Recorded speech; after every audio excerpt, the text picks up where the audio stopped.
Hello, hello, everybody. Welcome. Thank you all for being here and joining us. I am super excited to have these ladies joining us tonight. So I am Kat, the nurse flipper. I'm joined by Julian, the bearded thrift machine, my co-host.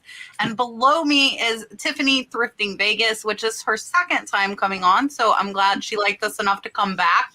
And then Danni, the niche lady, this is her first time coming on with us. So we're really excited for everybody to be here. I am going to let these ladies introduce themselves to you, and then we will get with the questions. I will tell you guys, now it has been 2 shows in a row. I have not been able to answer questions. So we have hit kind of a good and bad breakthrough. So if you have questions, please try to get them in early, because I've only been getting through like till 9 o'clock. And then we kind of run out of time. So if you have questions, get them in early. And I am going to make these ladies big and let them introduce themselves. Here is Miss Tiffany. Hello, my name is Tiffany. My YouTube channel is Thrifting Vegas. I also have an eBay store. It's Oliver Coco. And I'm relatively new on YouTube, as you know, probably most of you. Only since February have I been on YouTube yet. You amazing, amazing people have shot me to the moon almost, and I'm just so grateful, and so grateful for Kat giving me the opportunity to come back on her great show. And I'm excited today because my bestie Danni is here too. Perfect. Speaking of, here is Miss Danni. Hello. I am Danni. I am the niche lady. That is my channel. And I have been an eBay seller since 1998, the good old days. I now have a big focus on doing live sales right from my channel, but I'm getting eBay ramped back up. But those who like follow me, like, why do you only have 10 things listed? Because I'm getting it ramped back up after moving. So that's my story, and I'm sticking to it. Super excited to be here with Tiffany. We are both in the same city, so we get to shop together a lot and work on this YouTube thing together, and it's really a blast. And thank you, Kat, for having me on. I am happy to. All right, guys, I am going to say this now, and we will say it a couple of times throughout the show. Julian only needs 300 subscribers to hit 20,000 subscribers. If we could do that tonight, that would be absolutely amazing. So if you are not subscribed, listen and go check, guys, because I actually got unsubscribed from Julian. I went today and I was not subscribed to him, and I'm like, what is going on? And you said you dropped like 500 subscribers in a day the other day, right? Mm-hmm. I went straight up and straight down. So who knows? And I was one of them, and I've been subscribed to him over a year. That happened to me last week too, Kat. I lost about 300 in an hour.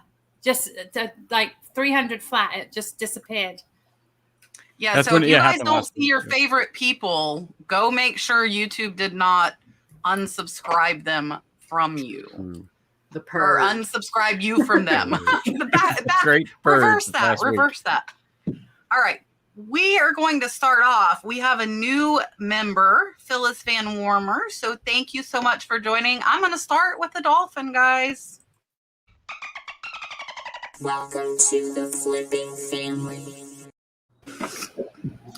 Thank you for joining and welcome. Duncan had to be 74 minutes early so he could be first. Somebody beat him last week, and I guess he didn't like it, so he came really, really early. So Duncan says his managed payments blue box has been saying 0 payments for days, yet there are payments. Is anyone else experiencing this? I'm not at all, no. No problems there. I have not either. I have not either, Duncan. I'm sorry.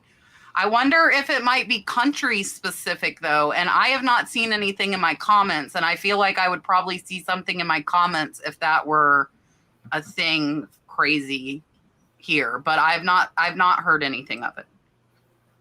All right. Miss Diana wants to know, do we still need to have more than one option for shipping to help the algorithm? I do not have more than one option for shipping. If the package is under £1, I go first class USPS. If it's over £1, I go priority mail. I never thought of it as a matter of helping the algorithm as much as just giving choices to people, mostly between using UPS, FedEx, or USPS. But I will choose, I actually put retail ground, USPS retail ground is my first choice because it just gives extra handling time, but I usually ship priority. But I do have all the choices in there. I don't know if I need to, but it's nothing I need to do in my listings. It's a part of, it just sell the same every time kind of thing. So I don't really change it. I usually only have like under £1 first class, and then I do the cheapest way. So basically, like I just shipped out 2 US UPSs because they're the cheapest way to go across to, one was like to Washington State and the other one was to California. Yeah, I haven't heard anything of needing them for the algorithm, and I typically just put priority, and we use priority like 90% of the time because the only UPS store in town closes whenever they feel like it. It's like a small family run one. So if they want to go home at 4 one day, they're going home, and they'll close for all kinds of holidays that aren't like postal holidays. And yeah, so we use USPS like 90% of the time. Oh, Miss Harley, I have some vintage 1970s Easter's die cutouts, the types teachers put up in their classroom. How would you recommend I ship them? Flat lay or in a poster tube? I would definitely say flat lay between two. What you can do is take a couple of pieces of cardboard and just tape them all the way around and then just ship it like that. Yeah, you could go one step further too and put that into a bag to waterproof it, but I'd definitely go flat. I'm going to go with them because I have no idea what that is. And I agree. I would do the cardboard in a poly is what I would do. Like sandwich them between cardboard so they don't get bent and then put them in between a poly. All right. I see another new member, so I'm going to scroll. Oh, Julian, that's something you could click on. Yeah, I could click on it. Click it. I don't know where Julian gets to click on something. Oh, all right. Let's see if it works.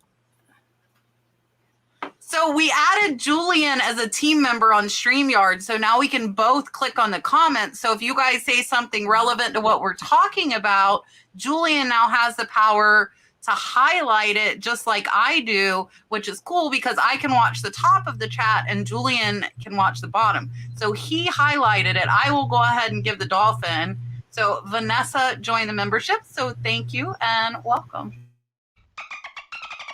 Welcome to the flipping family.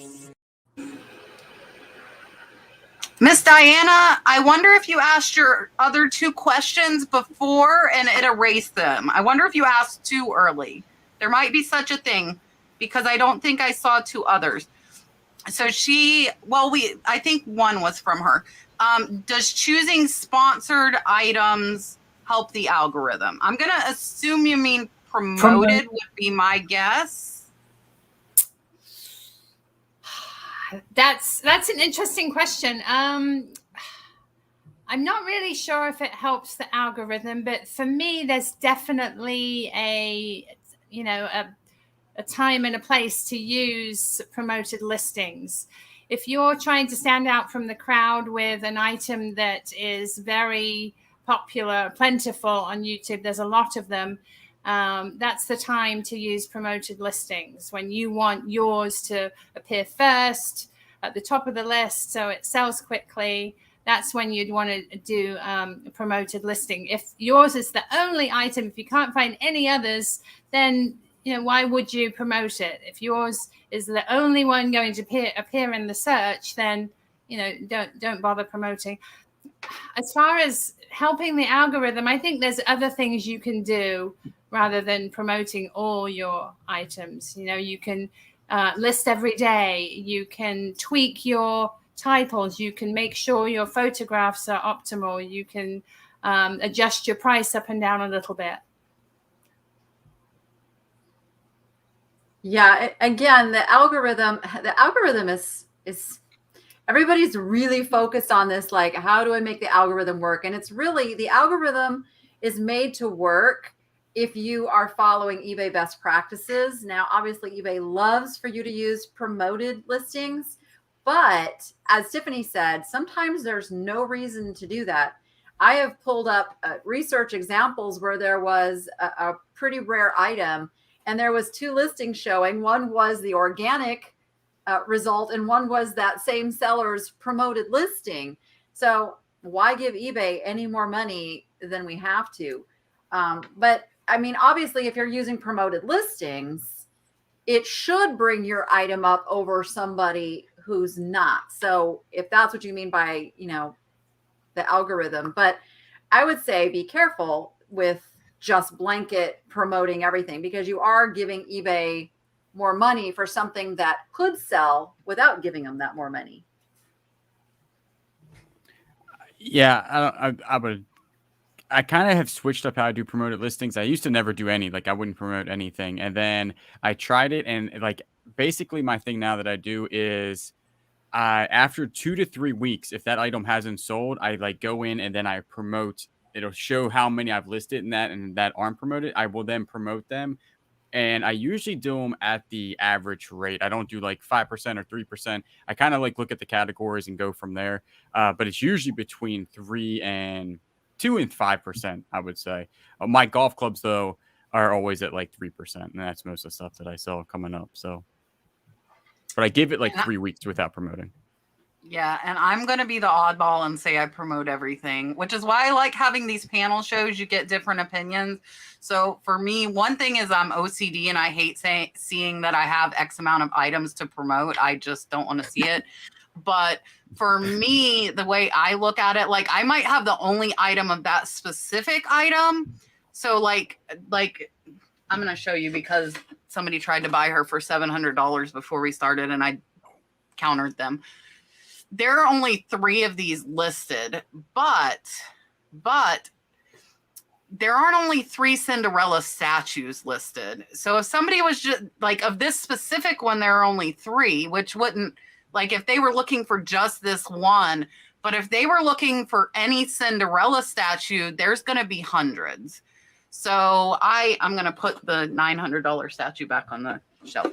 And not talk with her. So like for me, I feel like if I'm using different keywords, if they're searching for something else and mine's promoted, they might find mine because of my keywords and then they buy it. And I don't blanket do like 5 or 10%. I do trending plus 3% because I want that little extra bump, and I buy so low. I buy it typically 10-15%. So I have room for those extra fees. And I would probably say only about 50% sell promoted. So just because you list promoted doesn't mean they will sell promoted, but that's my theory on it. So I think you got to kind of find what works for you. I know some, like Julian said, he never promoted. Some people don't. And then you could be selective, or you can be crazy like me and promote everything. And I probably am giving eBay more money than I need to, but I feel like I get more sales overall and I'm okay with the fees.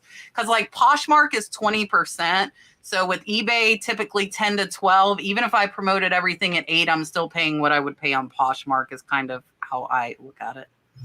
All right, here's Duncan again. Question number 2. He has a limit. He knows he gets a limit.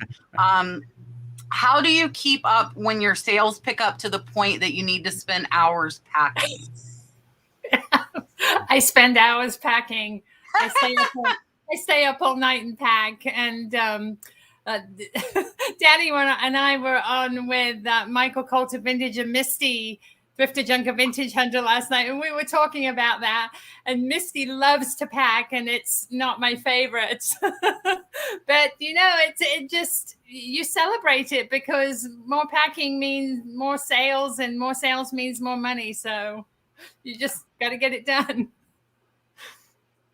I have help. I mean, after 20 plus years of doing all of the shipping, that was like the first thing I was ready to hand off as my business grew. So yeah, I do. I have somebody who does shipping for me. Yeah, you just got to stay up a little bit later. That's one thing I'm not a big fan of packing. Like I love seeing sales come in, and then when I sell something, like I sold 2 really big awkward items, and I'm like, oh, I gotta go pull different boxes. I know where the boxes were. I was like, I gotta go to storage and pick these items up, and I was like, these are gonna take forever to pack. But it's one of those things you just got to get done. I'll pull some. I might do a little bit less listing that day or a little bit less on YouTube that day to account for that type of thing. But yeah, you just got to get it done. Staying up late is one of those things. So. Yeah, so my husband helps me with the packing. I think most people know.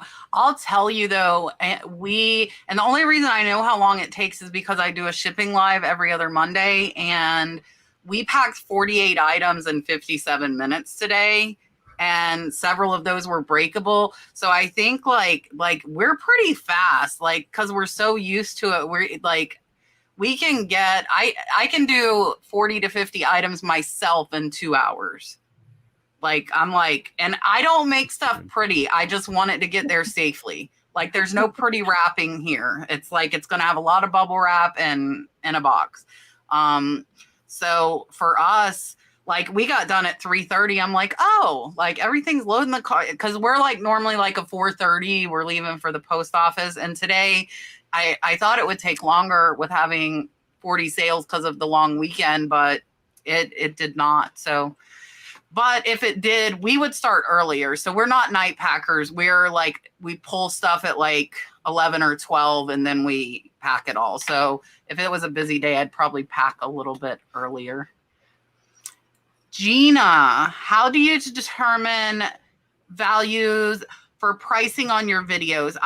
Is she meaning comps maybe that we're showing is what I'm thinking?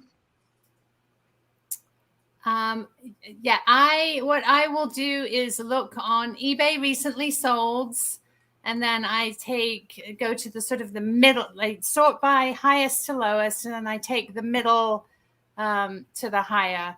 And my range is usually, if I say it's $20 to $25. If I'm selling it directly from the video, I'll charge the lower amount. If I'm selling it on eBay, I list it at the higher amount just to cover the fees. Yeah, I get a lot of comments about, it doesn't count. You giving your values doesn't count, unless it's sold.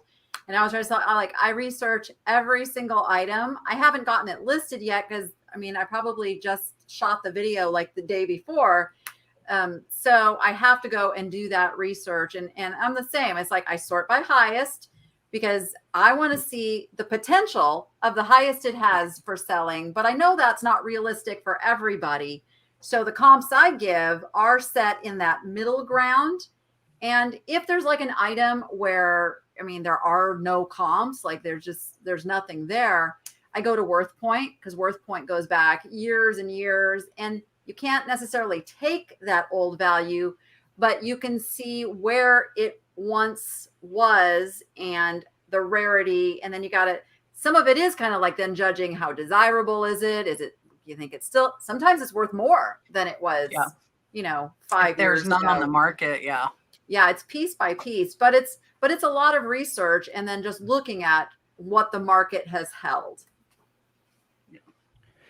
Yeah, just recently too, I've had a lot of questions like, where did you come up with that? Or you showed one that's not right. And what I do now actually on the videos is most of my stuff comes off eBay because I don't really deal in a whole bunch of like unique items like golf clubs, tools. It's all kind of like the same thing. I'll show you the highest and then I'll show you like the lowest. And then you can determine kind of like because a lot of it has to do with the condition. Like a golf club in really good condition can go for 100, but if it has a small dent on the top, it's going to go for, 20. So that's what I kind of explained. So it really depends. A lot of my stuff is going to depend on condition. If the tool's like etched, that'll take off a percentage, I believe, in, the resale of it. If it has like somebody else's name on it and stuff. So I usually go to eBay and I always usually find it on eBay. Very seldom do I have to go to like Google or Google Lens to find something because I don't really sell that many like unique items. Yeah, and I use WorthPoint a lot because I do find stuff, and I'll kind of look at the trend because you'll see if things are going up in value, especially if there's none on the market or if they went down. Even if they're going down, I tend to price higher because I have the only one, so I just need the one person to want it. And a lot of my stuff, I just price because I do a lot of vintage linens that I have the only one. There's nothing else like it. So when I'm looking at like vintage hankies, at like how intricate or how pretty the design is, I'm going to do 10, 15, 20, sometimes 25 if it's really outstanding. And that's just by my experience and knowing where like a particular piece will sell for. And same with like throw pillows that you can't find the same one. I kind of know what I've gotten in the past and about what I can get for it. All right, I skipped this question. I'm coming back to it now. Duncan would like one eBay reselling tip from each of us. I think my best advice is list at least 3 items every day. Mine is have a strategy and test it, because even here you're hearing 4 different sellers that do things different. And if you try to follow every piece of advice out there, you will drive yourself crazy. So pick something, test, see if that works for you and what you sell. It may or may not, and then just grow with that. Mine would say learn shipping. Do as much research on shipping as you can so you can learn how to ship properly. And I would say don't pick up stuff that you don't think you will list. Because no matter how much the profit is, if you don't want to list it, you're not going to list it. So I'm trying to change it up. Julian, can you grab that super chat for me? Sure can. Watch this. Look at us. We are like teamwork tonight. Done. Tip of the mitt flips. Woohoo!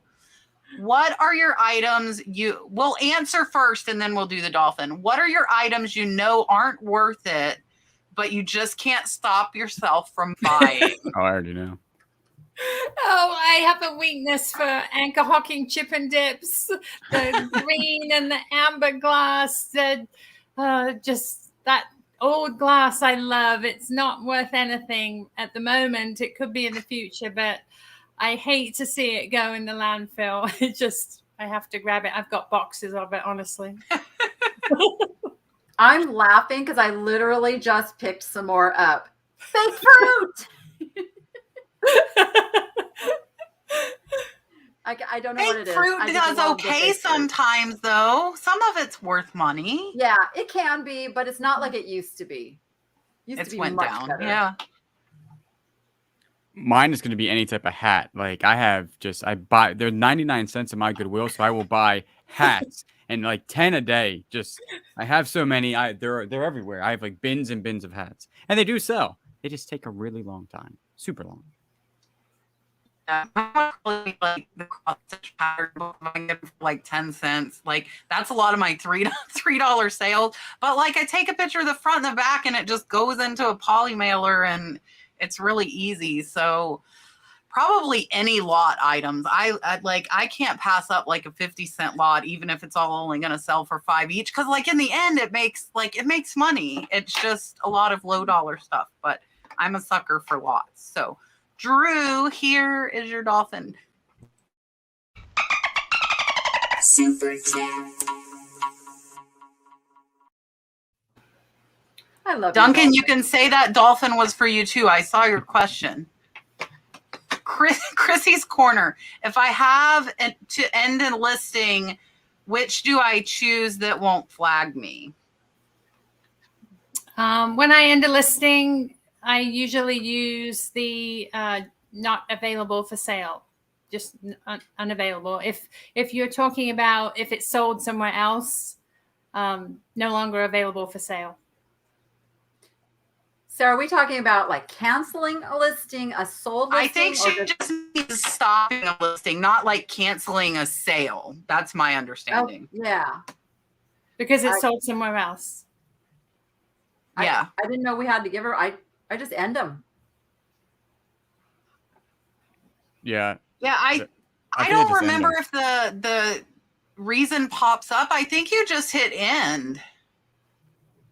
I just ended It used to be you'd have to put like item damaged or sold somewhere else, but I don't think you have to anymore. I'm checking. I don't think you have to. Jeremy, I know you, so I'm putting this up. Yep. This for Tiffany. I know him, so I'm going to trust him. I love animals just as much as Danni does. So I love going over to her house. She's got dogs and guinea pigs and birds and tortoises. It's fabulous. And her whole family loves animals. It's a joy. She's great. That's like my house, and it's so funny. Dalton was watching a hamster earlier, like somebody had made like a track for it with Pringles cans, and I'm like, do you like that? He's like, it's a mouse. I'm like, it's not a mouse, it doesn't have a tail, it's a hamster. I'm like, do you like it? Do you want one of those? He's like, no, I need a new house. And I'm like, where did this come from? I need a new, if he gets a hamster, he needs a new house.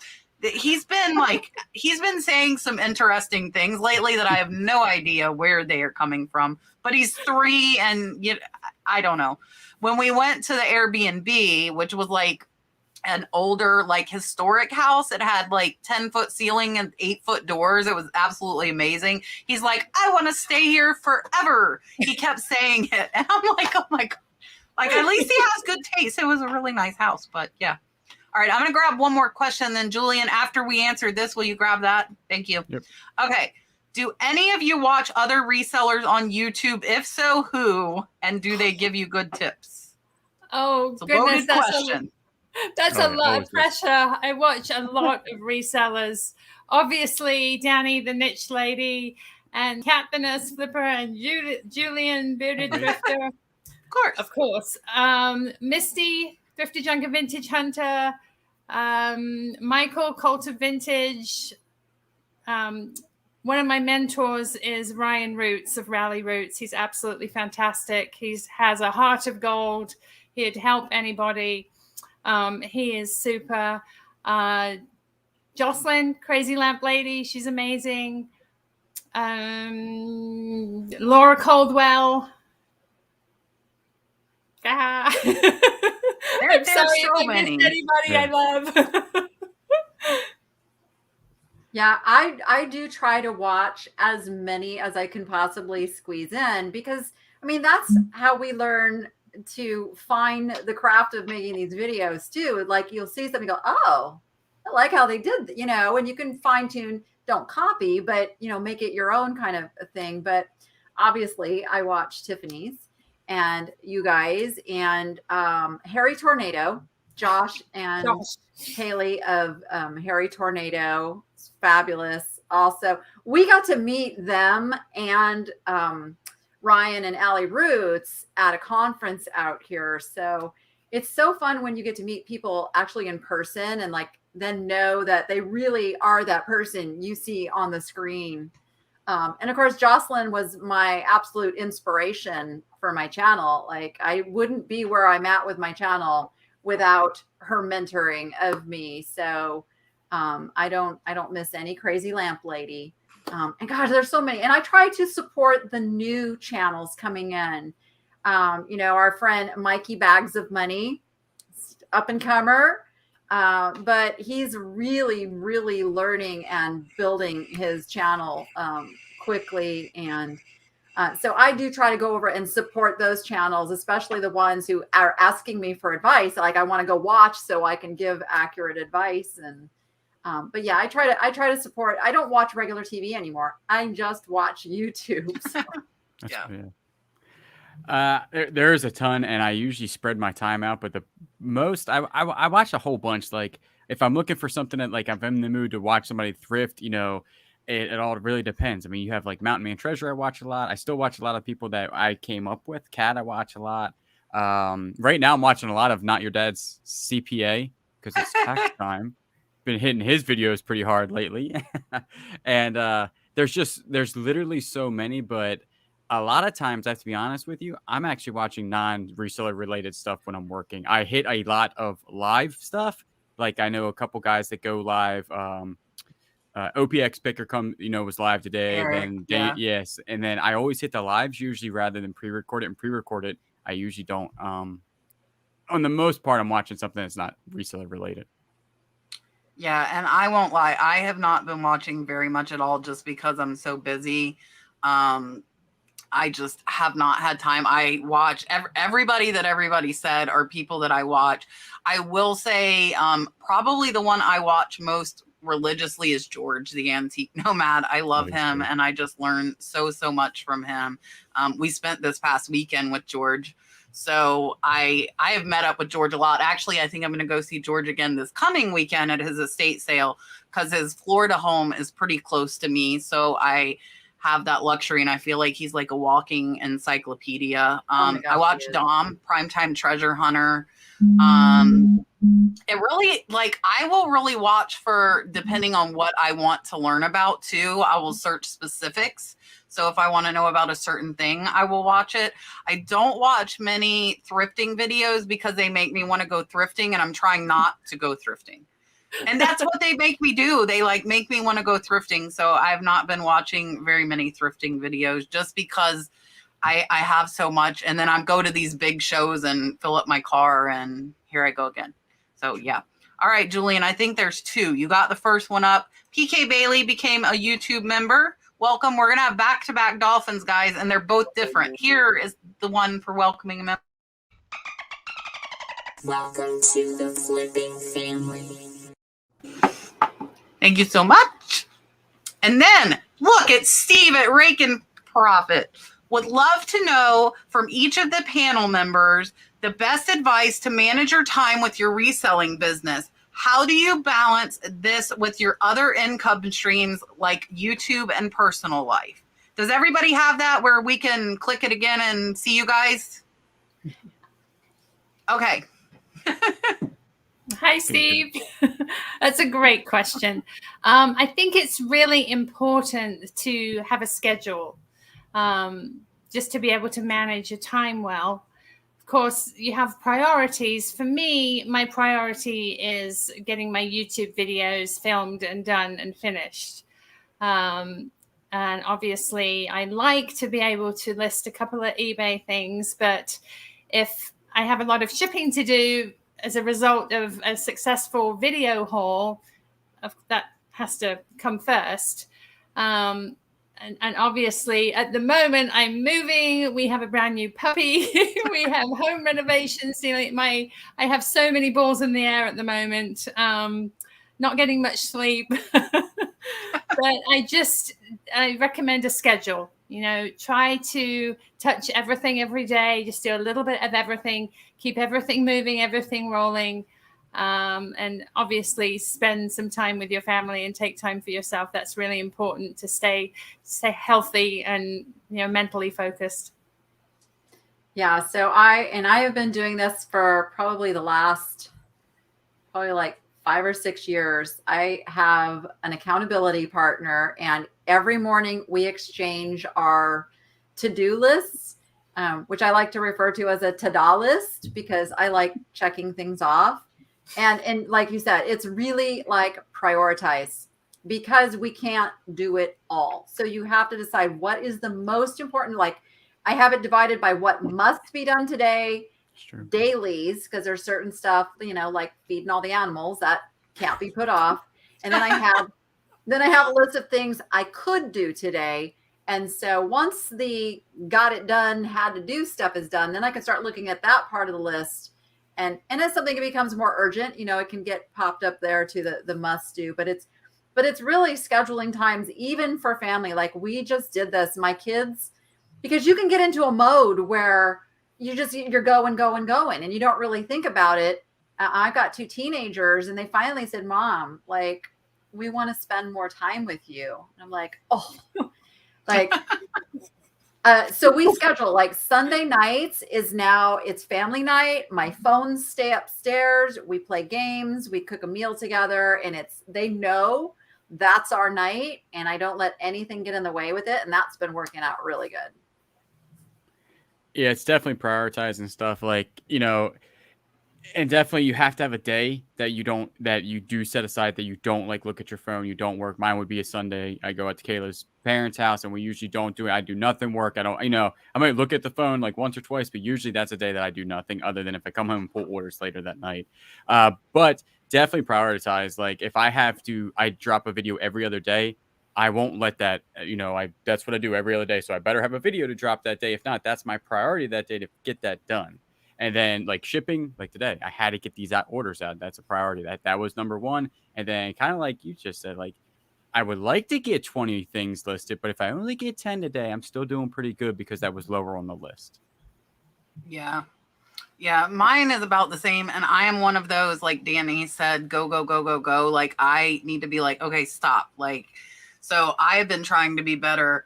Like when Dalton wants to play or go swing or do this to like stop instead of being in this like tunnel vision of what I actually have to do, because he's the reason that I wanted to do this in order to be home around him more.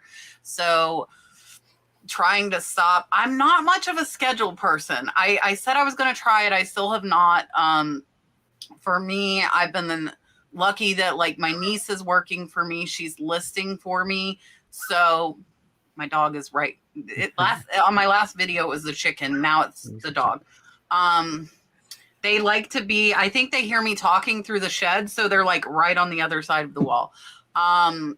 So I've been lucky she's listing. So like if I'm not listing myself, taking photographs and doing it, I can go into the drafts. I kind of leave them there and I put them up days I don't have time to list, because they're sitting there. So like today I put up 20 of her drafts. She gets like 60 to 100 done a week. So that lets me throw out during the week, like I'll work 12-hour shifts the next 2 days and I have 40 drafts sitting in there.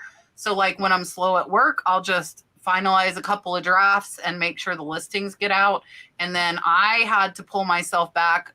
Probably, was it a month ago or 2 months, Julian, when I cut back? It's been like 2 months.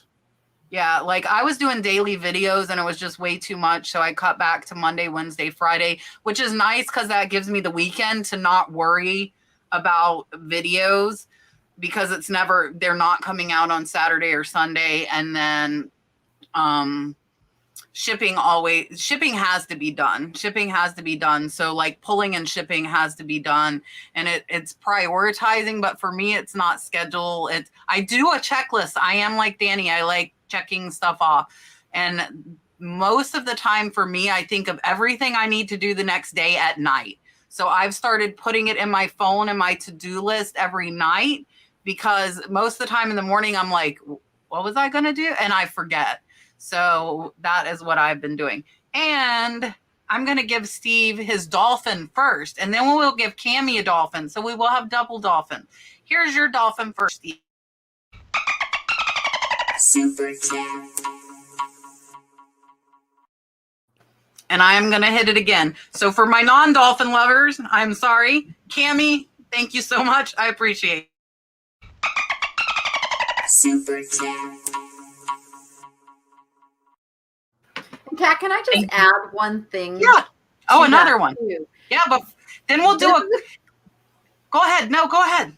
This is a piece that too often entrepreneurs forget to do, and that is to celebrate your wins. Celebrate the things you get done, even if it was just getting up and making your bed that day, because that builds your motivation to get more done.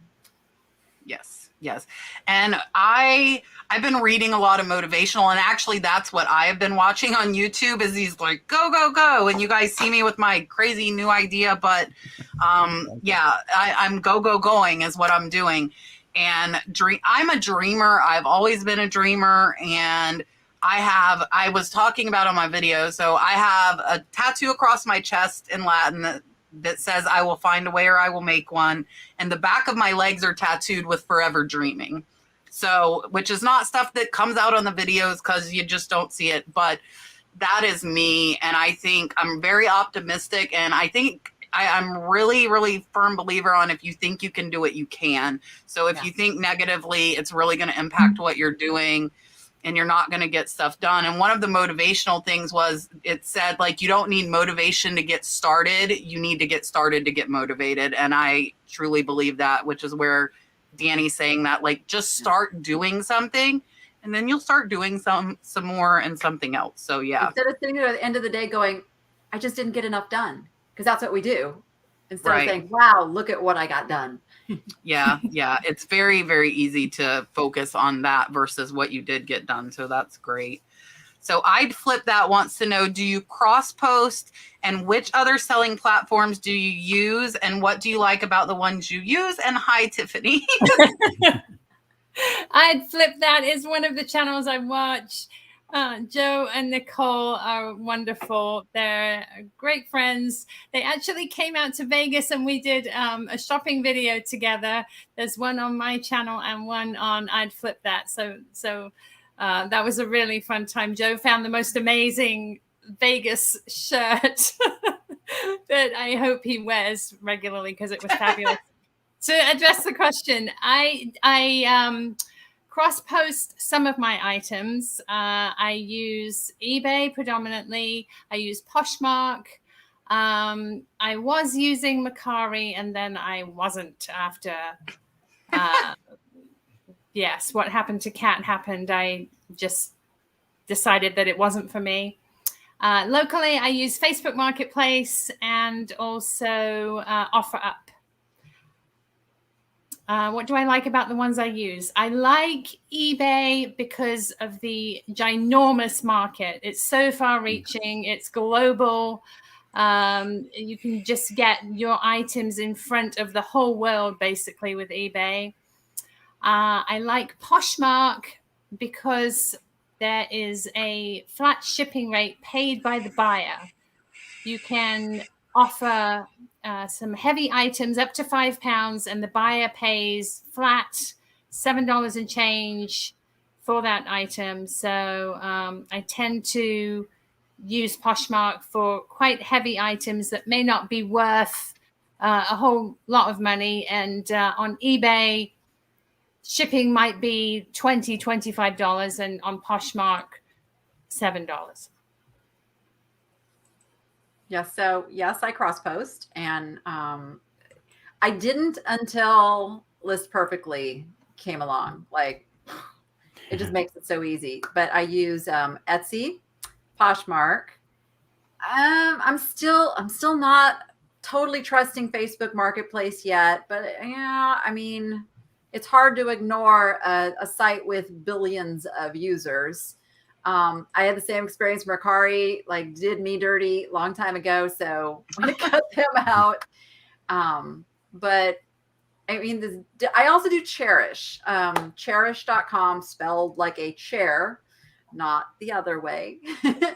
And that is for higher end, like home decor pieces. They can be vintage or not, because that is a market for interior designers that are spending somebody else's money.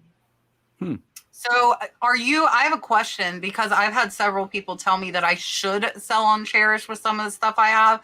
How are your sales on there? Is it something that's regular, or is it something that's like once in a while?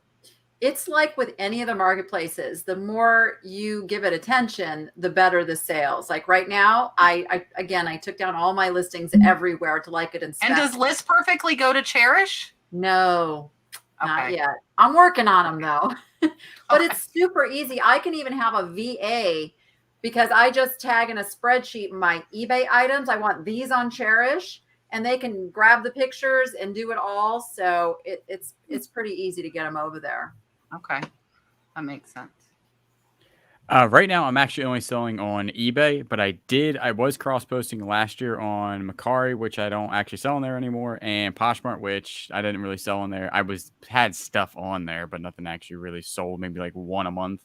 But right now, I focused, all on eBay. But when I was, List Perfectly is quick. I mean, that thing is, you can really get some stuff done if you're cross-posting. It's well worth whatever you have to spend on it, because it will make you money hand over fist with listing. And then I like eBay because it has the biggest market that, other than like Amazon. Yeah. And I cross post with List Perfectly. Well, I don't. Let me give that disclaimer. Those who watch me know my mom does my cross posting, because my mom needed extra income, and I found something that was easy for her to do. So my mom is 72. and she finds List Perfectly easy to use. It was easy to teach her to do, and I would rather give my mom money versus a VA. So we cross post right now to Facebook and Etsy, and eBay is our main platform. eBay, like everybody else said, because of the audience, over 90% of our income comes from eBay. And Facebook, I like 5% fees. That's what I like. I don't like you don't get paid until 5 days after it gets delivered. So it's the longest one as far as the payout, kind of, because I do weekly payouts on eBay. So, I mean, it's probably a while before I see those. But once it's regular, it's regular. And then Etsy, I'm brand new to. I'm still learning it. I've only had 3 sales. So I'm kind of brand new at that. I like Poshmark, but I wasn't using the List Perfectly catalog to organize my inventory, and I have like 2,000 things that sold on there. So I have Poshmark on vacation until April, and I probably will have my mom start individually deleting 6,000 items.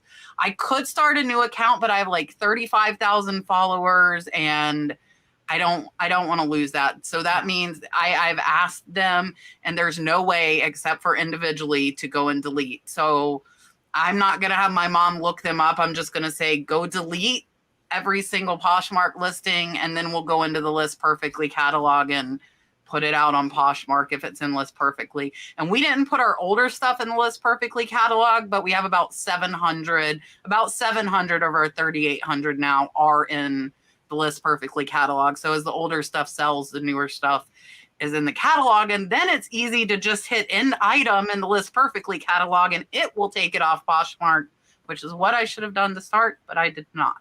So yeah, hold on. Let me I'd flip that, their dolphin, and then we will give Deborah Anderson her dolphin, 2 dolphins in a row. Here we go.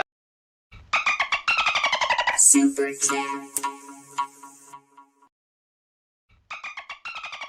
Welcome to the flipping family. I got those back to back. Thank you guys both. I really appreciate it.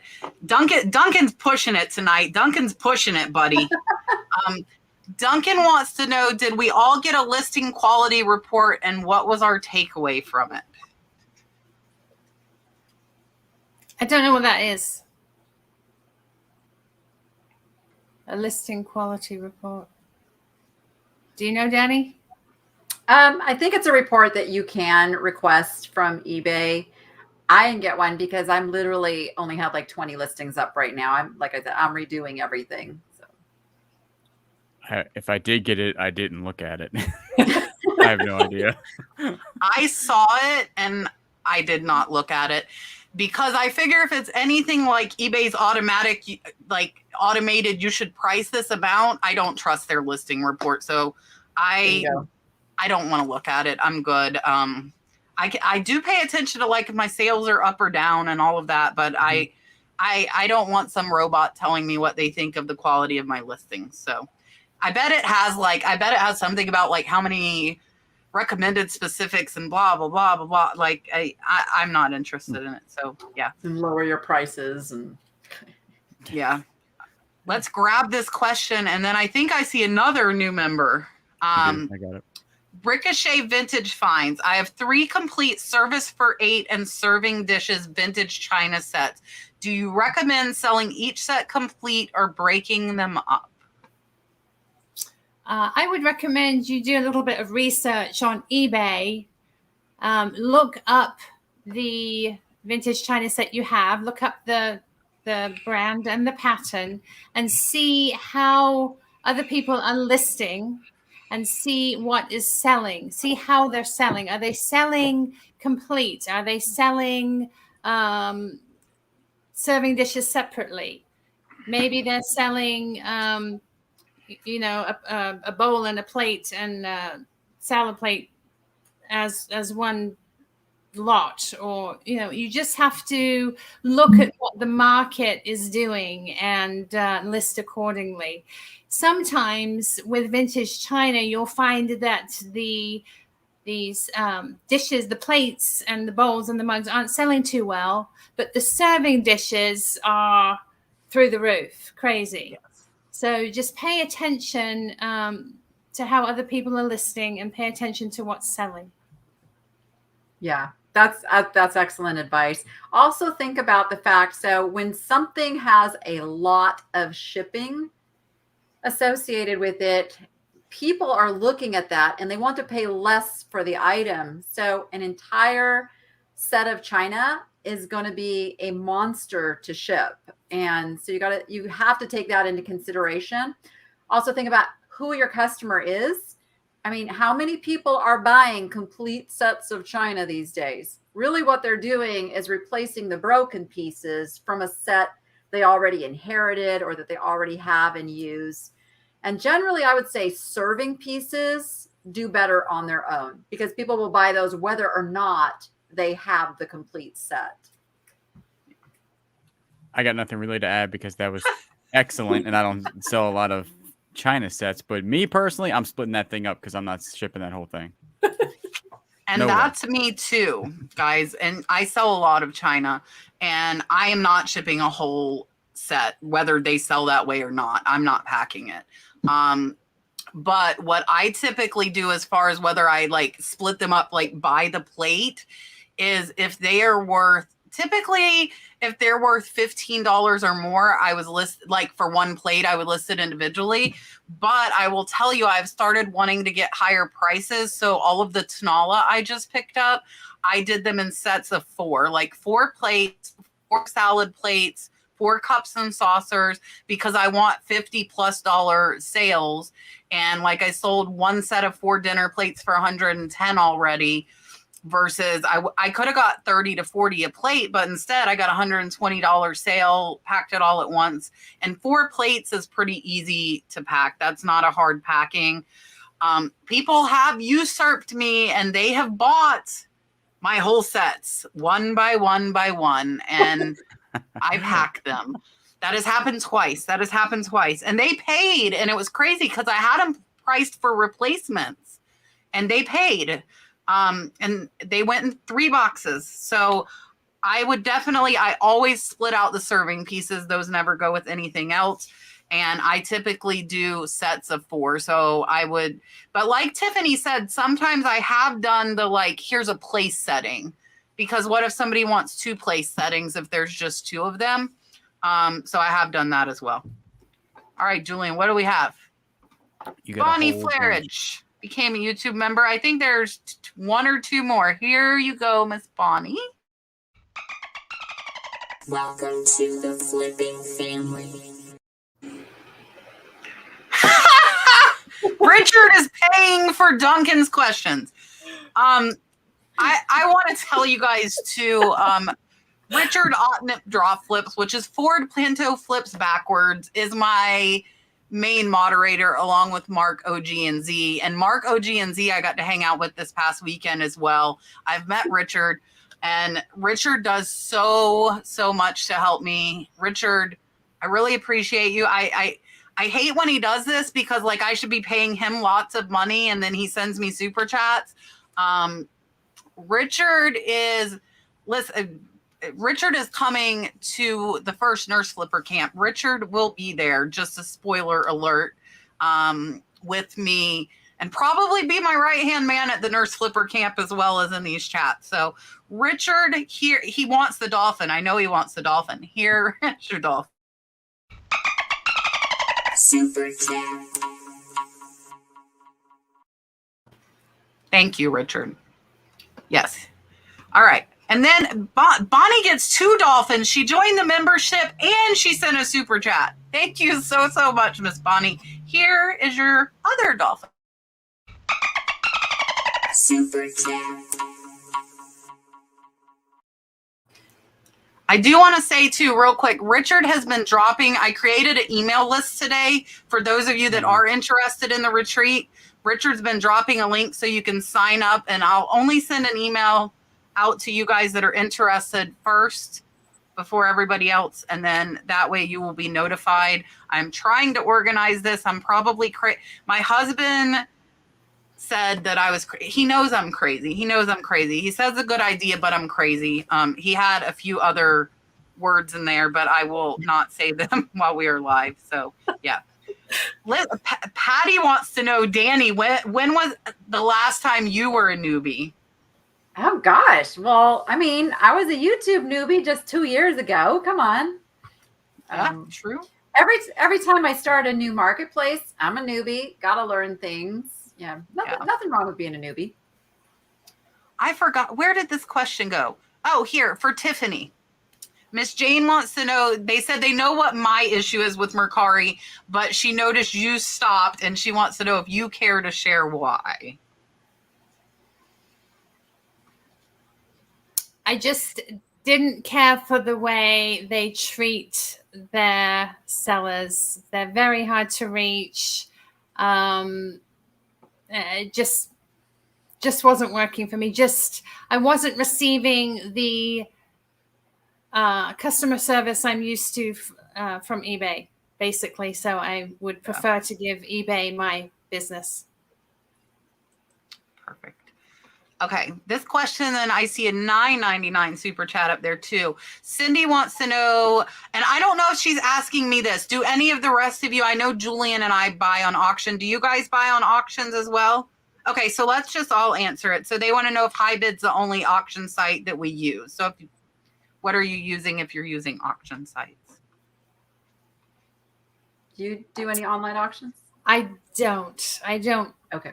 At all. No. I don't even know. I'm assuming I have certain businesses that run they call it online estate sales through, and I guess it's through but I don't pay attention to whether it's HiBid or not. I just go through, I'm signed up to their email list, so I know when they're having a new auction. Yeah, I would say that I only use HiBid because, yeah. HiBid is not the only auction site I use. I used to use Shop Goodwill a lot. I haven't used them in probably almost close to a year. I might have bought like 2 things in the last year from them.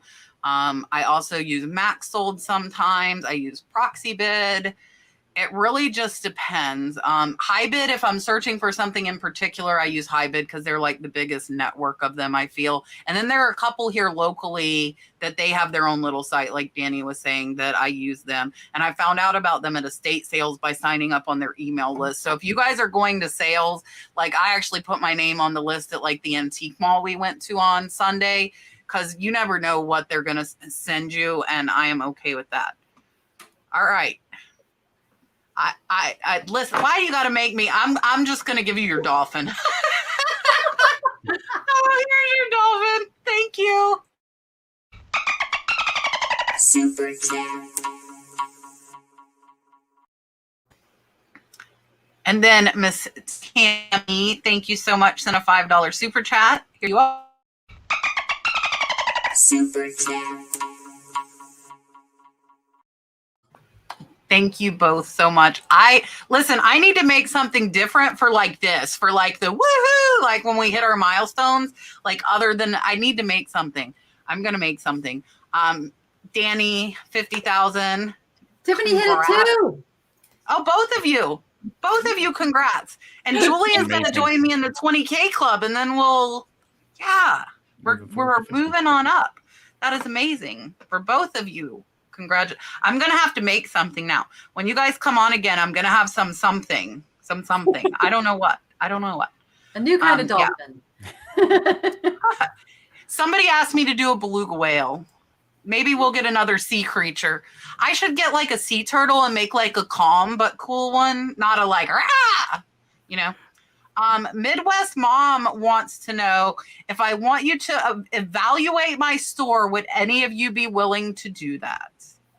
Absolutely, I would. I would be willing to evaluate your store anytime. But, Danni has an amazing live show on Mondays at 1:00.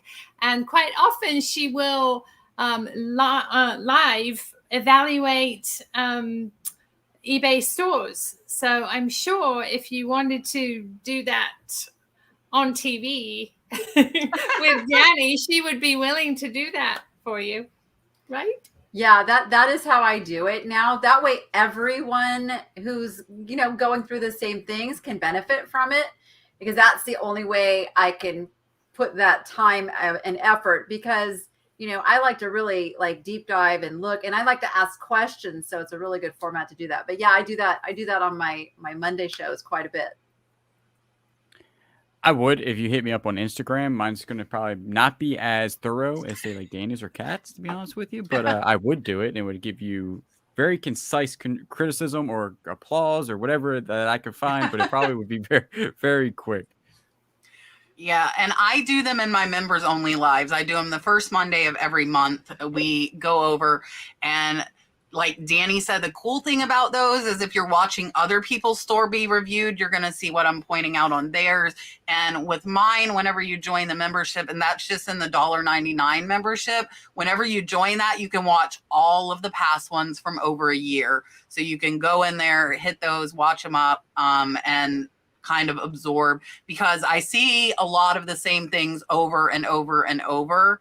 And it's cool now though, because I've had members for over a year that I go look and I'm like, oh, I got nothing for you, because they've listened, they've taken advice, and it's amazing to be like, I can't find anything, sorry, you know, and that it's amazing. And we, like, a lot of people's sales have went up like 20, 30, 40, even 50% after like a simple store review and just very, very minute changes to their listings, which is absolutely amazing.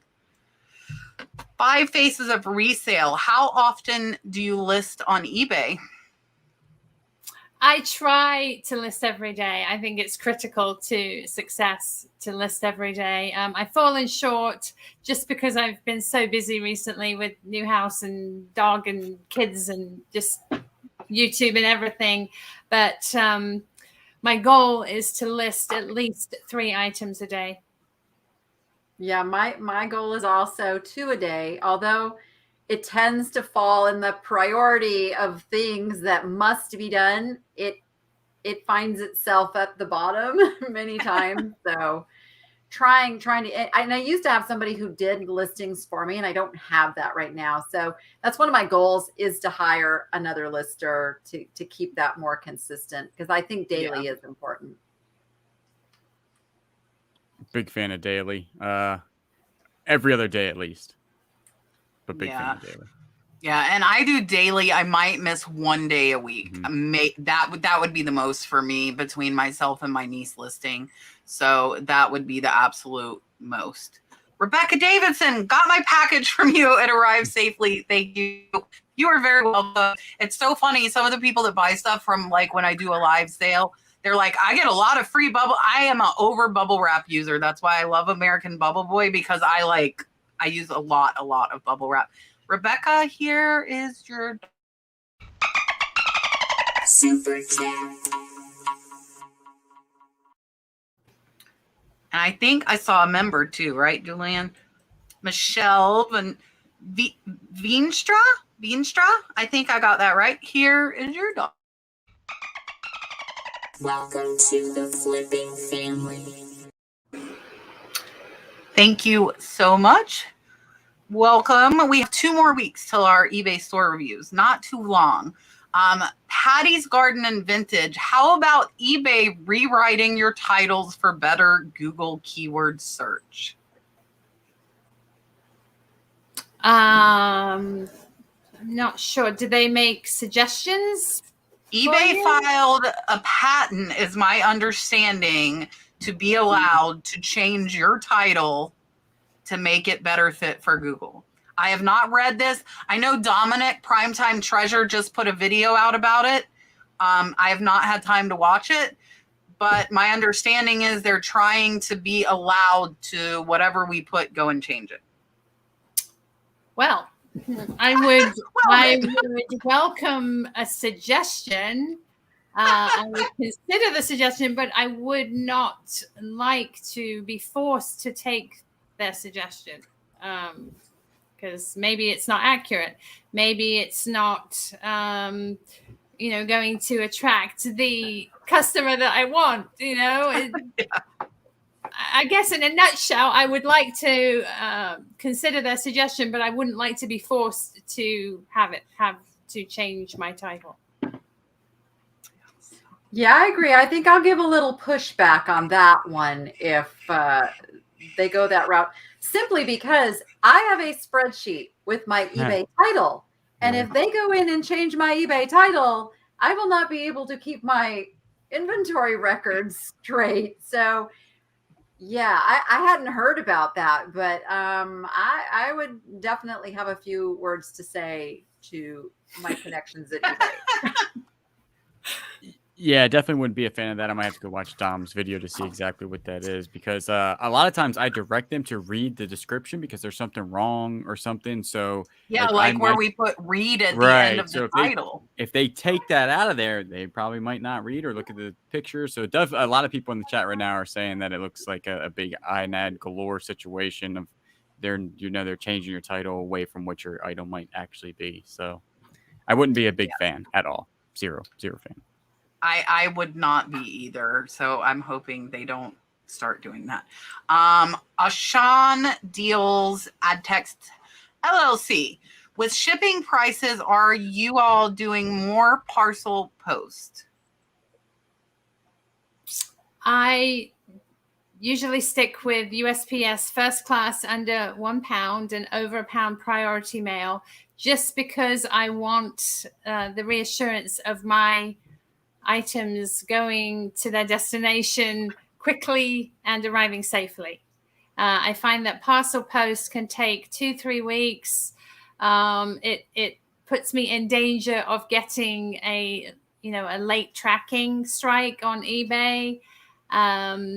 It's more likely to get lost. It's more likely to get damaged. So yeah, I'm sticking with the higher cost, safer method.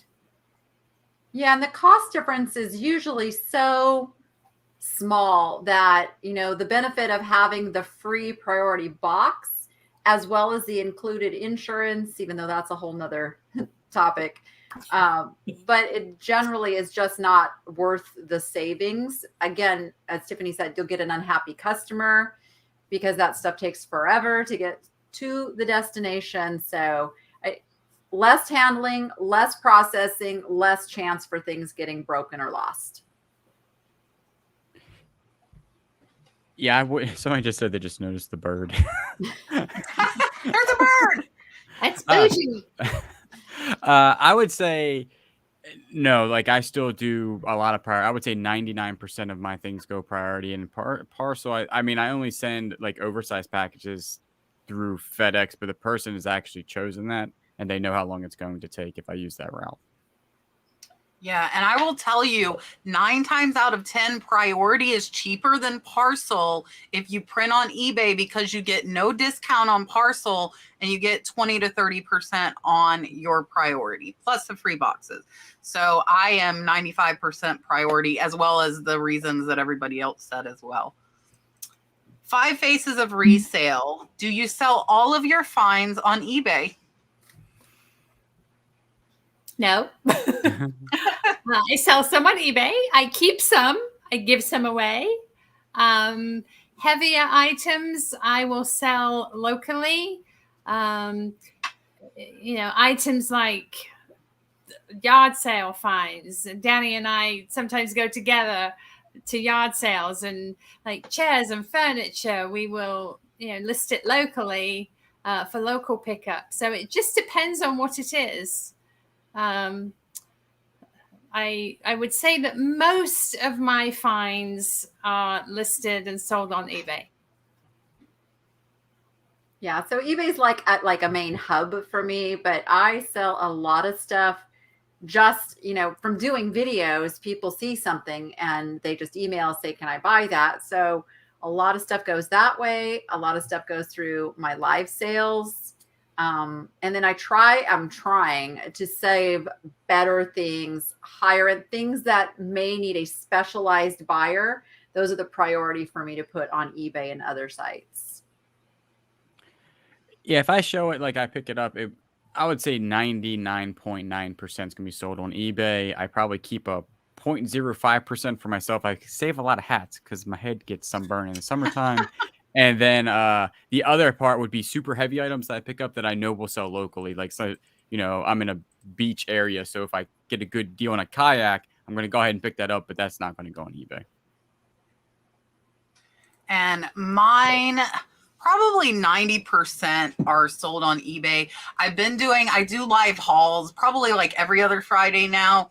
And as my channel has grown, I'll show stuff and it sells. And like to somebody that's watching when I'm doing a live haul. So I don't do technical live sales. I do live sales with Yvonne Thrifty Rich on her channel. On my channel, I'm doing a haul and I go through it fast. And then if somebody says they want it, I'll sell it. But it's a very small portion of like what I am actually selling that goes that way.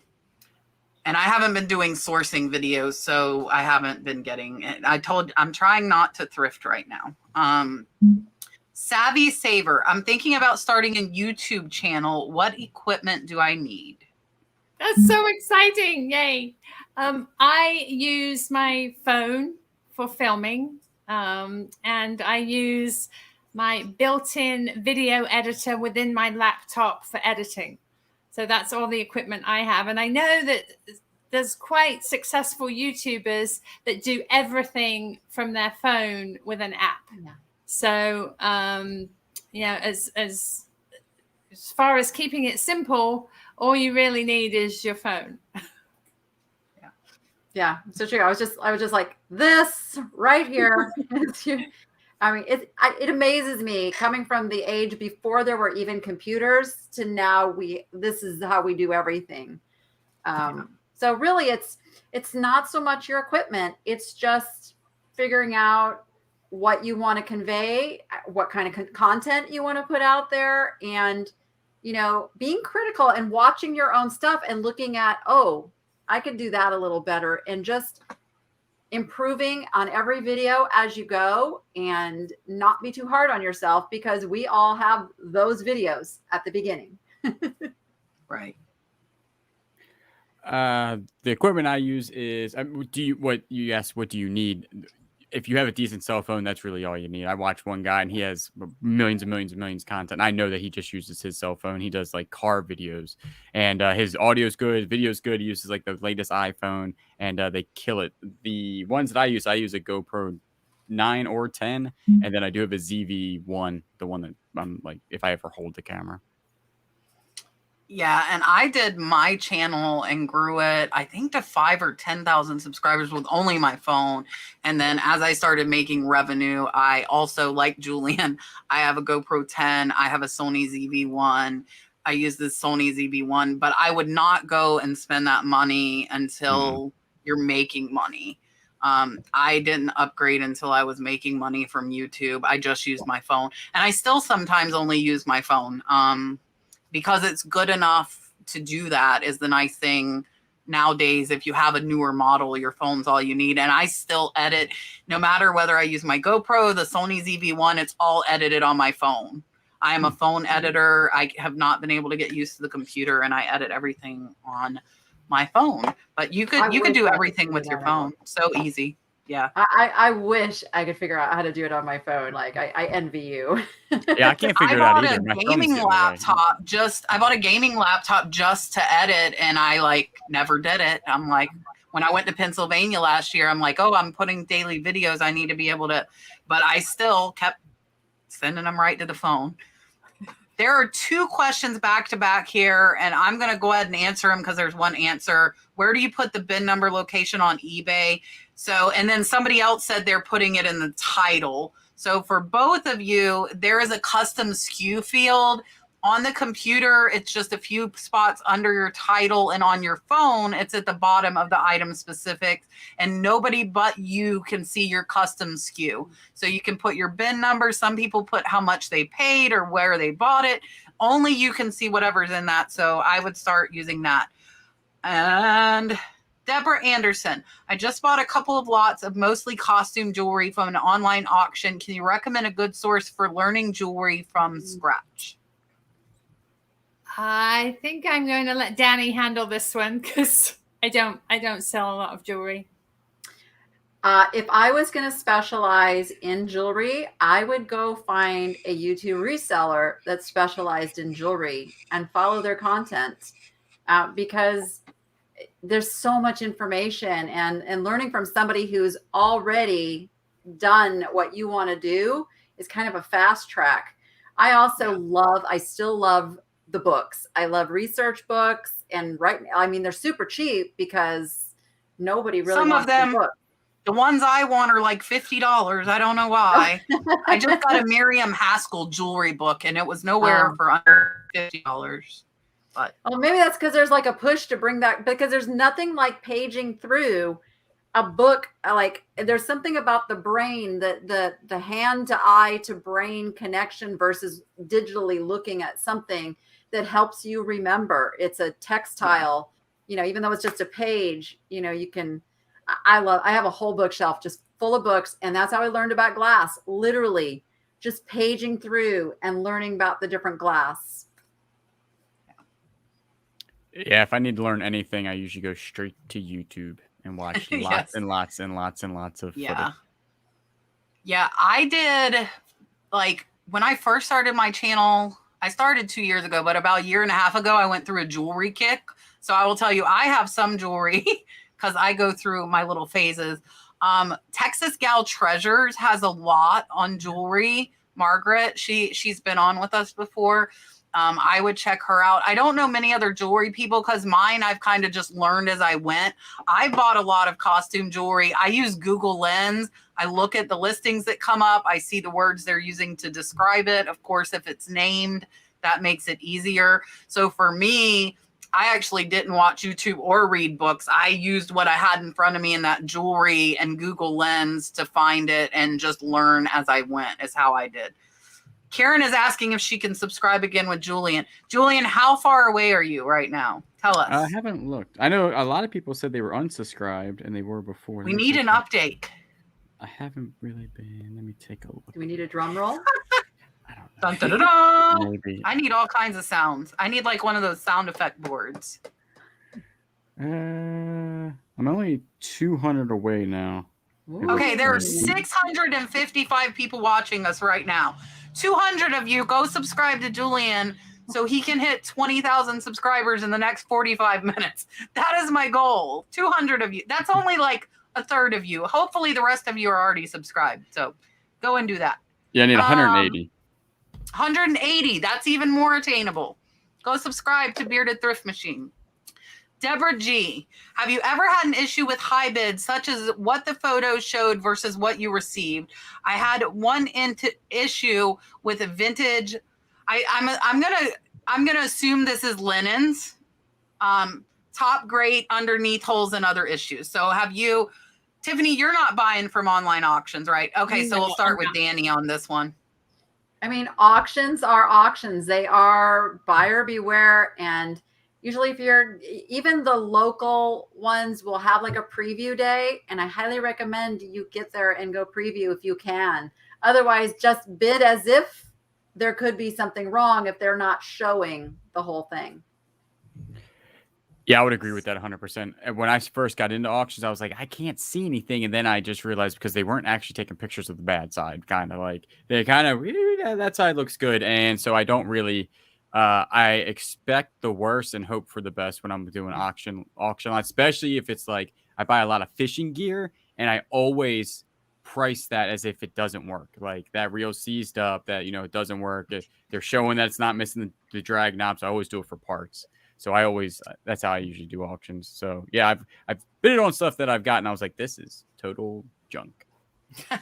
Yeah, and I would say it's not the photo showed versus what you got, because you got what you saw. Mm-hmm. You just only saw the good stuff on top. And auctions are definitely buyer beware. Whenever people complain to me, like that happens, but more times than not, if you're looking, even if it's only one crappy picture, you should know like one thing in there is going to pay for that lot. Typically, but they're buyer beware. They're all as is, and you kind of get what you get, and that's a chance you take. But that's why I like them, because I find a lot of high price things because of crappy pictures or that are hidden in junk lots that are worth a lot of money. So like for me, weighing it out, I would still come out way, way ahead on auctions. So I love them. And I like the ones that don't show a lot of pictures, because then people don't want to bid, and I am willing to take that chance and get that return on those items. So I've had it happen, but not very often, because I kind of expect the worst. So then if I get the best, then I'm happy. Have I sold any doilies? I have sold a couple of sets. As far as are they worth messing with, I think possibly, but I don't like them that much, so I don't pick them up. That's one of those, like, I pick it up and I wouldn't list it kind of things, because when I get them in with my hanky lots, I'm like, oh, because most of them are like white and plain or beige, and just they're not as exciting to me. If they're like multicolor fun ones, then I like them, but the plain ones, I've seen some sell really, really high. I'm just not interested in them. So if you like them, I would say go for it. There's money there. But if you don't and are like me, I would say skip them. Steadfast Selections, Renee. eBay has switched my calculated shipping to free shipping on several items the last month. Anyone else? That actually happened to me a couple of times last year, and I ended up having to ship a couple of board games for free, and I lost money. But rather than cancel it, I just took the loss and sucked it up. And I went in and I checked every other listing, and there were a couple of others that for some glitchy reason had been changed to free shipping. So I hate to say it if you have thousands of listings, but you might want to just zip through every so often and just make sure that your free ones are the ones that you've designated free. Yeah, and you can go into your listings and sort any one of those columns and sort your shipping one, and it'll show you if any of them have free shipping, so that way you know ones that shouldn't. I think there's a filter for free shipping. So you can filter to only show free shipping too. That's what I was going to say too. This happened to me, but I think it happened because I used to do all free shipping, and then I converted to calculated shipping. And somewhere in that period where listings were renewing, somehow the coding reverted back to the free shipping. So once I went through everything and I corrected, it never happened again. So just make sure if it's happening like on listings that maybe you used to have, or if you chose like sell similar from somebody else's listing, in the background there's a coding thing that can happen that can screw things up for you too. So yeah. That is really good information, because this has happened to me twice, and both of them I know 100% that I switched it. I used to do free shipping, and then I switched it to calculated, and then it must have refreshed, or it didn't sell within 30 days or whatever. And then because I got hit with that twice in the last, I think, 3 weeks, that I was like, and there were older listings on shoes, and then I used to do free shipping on shoes, and then I switched it to all calculated shipping on shoes. And because I was like, oh, I made a sale, yay! And then I was like, oh, I have to pay $12 going to California. What's up with this? Yeah. So yeah, yes, that's happened I to me. had one yesterday. Yeah, I had one yesterday in my video that reverted, and I'm like, what the heck? But they bought it while my sale was off, and I priced to have a 30% sale on all the time. So they actually paid 30% more than I was expecting, and it covered the shipping. But I need to do that filter myself, because that was only one. So I haven't had a bunch. It's been like maybe 2 in the last month. It hasn't been a bunch. And I just sent them out and kind of ate it.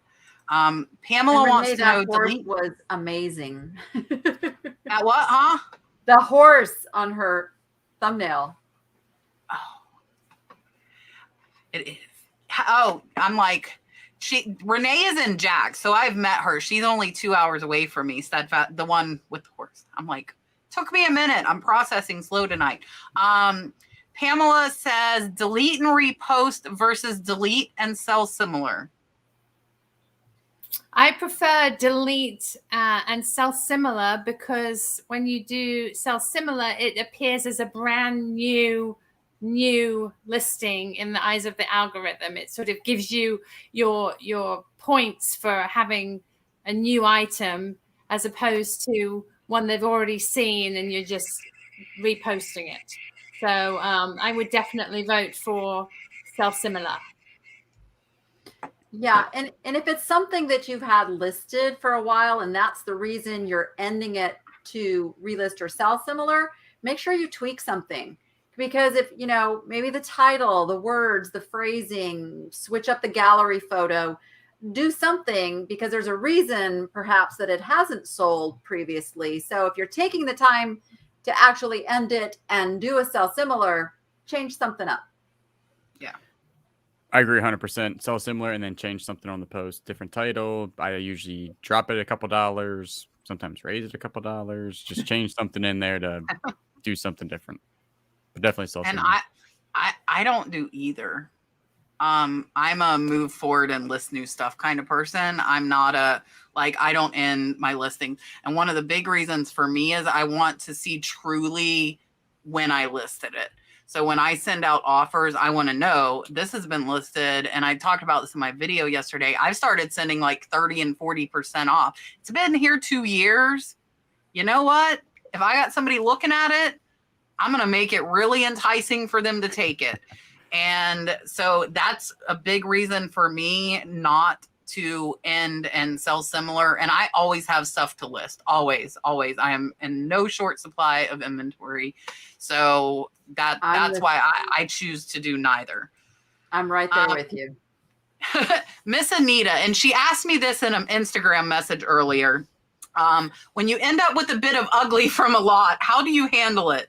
Price high with great descriptions, price it low in shame, and can you make ugly desirable?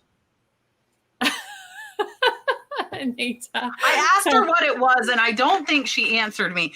I will say, I'll put in my thought on this is like, it might be ugly to you, but it might not be ugly to someone else. I'm going to see. I just told her it depends on the item, and I did not hear back from you, Miss Anita. So I can't tell them what it is. But yeah. Oh, go ahead, Tiffany. If it's saleable, absolutely list it. If it's worth your time to list it, then go ahead and list it. It would be easier if you could give us, a little more information. Obviously, if it's like a bit of ugly is like a $2 item that it's not worth your time, go ahead and donate it back or give it away, or lot it up with some other items to make it some other ugly item lot. They so good. But yeah, like Kat said, you might think it ugly, but a lot of the time, as Jocelyn says, ugly and scary sells well. So yes. Yeah, give it a chance. If it's monetarily worth your time to list, give it a chance. Yeah, and I would agree. And then I would also add, when you get a lot of something from an auction, don't feel like you have to list every bit of it. You can cherry pick it and pick the best things and get those other things out of your life if they're going to sit in your death pile because you think they're ugly. So right, don't have it hanging around. Either list it or get rid of it. Yeah, I would agree with that. And definitely ugly is like, I don't sell a lot of vintage t-shirts, and I had like this one that was all faded, nasty looking. I put that thing up. It sold in like 3 days. It was, I would not wear that shirt. I'm not into that, but I'll tell you what, somebody is. They, on the shirts that I sell and stuff that I sell, I'm like, that is not that good looking. But turns out I don't have that good a taste. So, but it all depends on if it's, if it's worth your time or whatnot. And if it's, I list a lot, but also don't think you have to list everything that you buy in lots, because some of that is just literally like trash. Yeah. Some of the stuff I buy is like literally trash. Susie Hopper, when you're new and never will be a big reseller, but maybe 300 to 400 items in my store, should I be picking up items that have 10 to 15 in profit when my store is overall $50 per item? Well, that's up to you, Susie. I think, if it depends on why you are eBaying. If you're eBaying to make money, then, perhaps you keep higher profit items as a priority and leave the 10 to 15. But if you're doing it because you you love it and you're doing it as a hobby, and it's not necessarily to make money. It might be to be able to enjoy these $10 to $15 items for a while and send them on their way. It might be to rescue them from the store, rescue them from getting thrown away. It's up to you. It really depends on you, why you're doing reselling, and what you want to get out of it, and what makes you happy. Yeah, I would agree. It's, I will pick up a $10 to $15 profit. And we're talking, so everybody understands, that's the amount after fees, after cost of goods, all of that you take out of it. And the way I like to figure things is, how long is it going to take to list? Because I value it on the time element. Figuring that, let's say each listing takes me 15 minutes all in, to create. So $10 times 4, that's $40 per hour, and go, am I happy with that? Most people would be happy with that. So it's just deciding, what that amount is that's going to be your minimum threshold. And there are just some things that are fun to have around and fun to list. And so there is no shame, if you pick some of those up, but that your store overall is a $50 average sale price. So don't lose focus of that as you're getting, some cheaper, funner things. Just keep your average up at that 50. Yeah, that was really well said. I mean, I'm big on time, so it all depends on what you're like, why you're doing eBay. My dad does it. He started like a couple, I guess, 6 months ago or something, and he picks up some lower price stuff, some higher price stuff, and he does it just to have something to do, not really for the money part of it. So, I mean, he can definitely, he refurbish things. So it really depends on like why you're doing it. But if you're doing it to make if you're doing it to make money, then obviously the higher price stuff is excellent. But like taking pictures of little Matchbox cars is really fun too. So it all depends on why you're doing it. Yeah, and I agree. It depends on what you're picking it up for. And like for me, a lot of times I only find those $10 and $15 profit items. So I need items because I depend on my income for my bills. So you said you'd never be big, but you didn't tell us what you're doing it for. So if you're doing it to pay bills, I would not pass up $10 to $15 stuff just because I had it in I want a $50 average, and that's what I'm trying to get. But if I passed a whole bunch of $10 and $15 easy to list, easy to ship stuff, then I would be missing out on a lot of profit. And some days you're not going to get those higher dollar sales. So it's nice to have regular, smaller sales, and they add up. I had a ton of $3 sales. I showed in my video. Yes, not a ton, but like 5 things yesterday were $3 sales, but I had $1,500 in sales go out. I ended up at like $1,800 is what we shipped out today. I sold 300 more before we shipped out. So, I mean, I sell a range, and I still, I do very well. Nan wants to know if any of us had a package loss from the train robbing and looting in California. Thankfully, no. Well, I don't think so. And I was going to say, I hope not. Right. Yeah, I haven't. No news is good news so far. Nobody's messaged me, so. Yeah, I haven't heard anything either, but like Julian and I are both on the East Coast. So like, I guess some of our stuff could go to there, but like, as far as like my Amazon shipments, because I think it was a lot of Amazon stuff. My Amazon stuff would come from warehouses closer than California. So my stuff would never go through there. 5 faces of resale. And we get this question a lot. This is kind of a soapbox thing for me when it comes my turn. Do you need a YouTube channel to sell successfully on eBay? Absolutely not. I started my eBay just a couple of years after Danni did in 2002.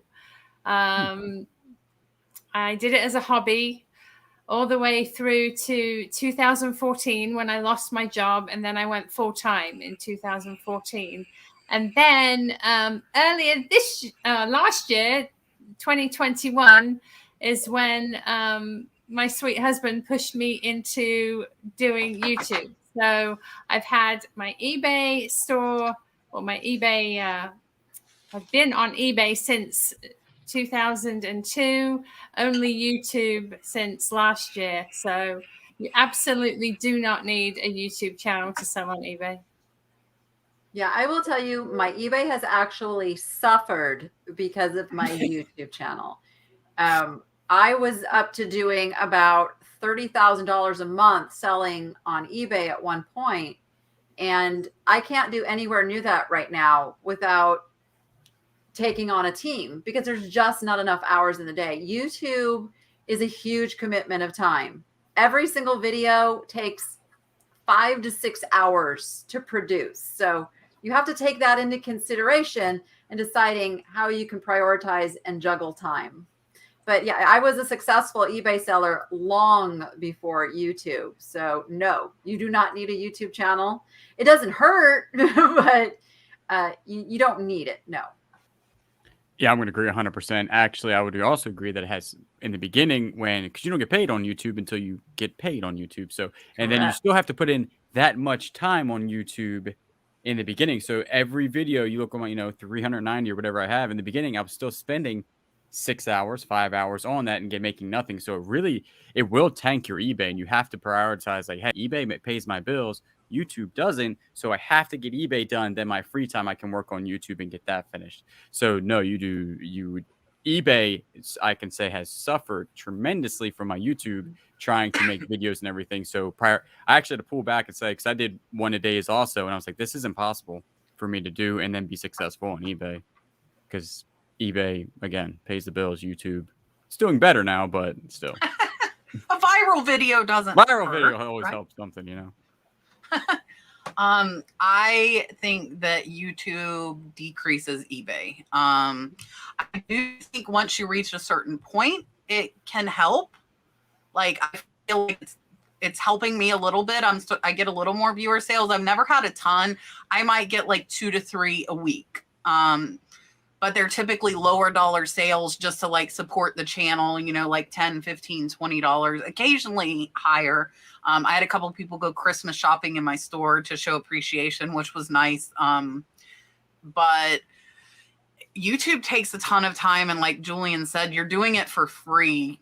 Unless you're really lucky, you're doing it for free for a while. I was not monetized until, I want to say 5 months in is how long it took me. And even at that point, it wasn't until a year to where I might be making minimum wage, maybe.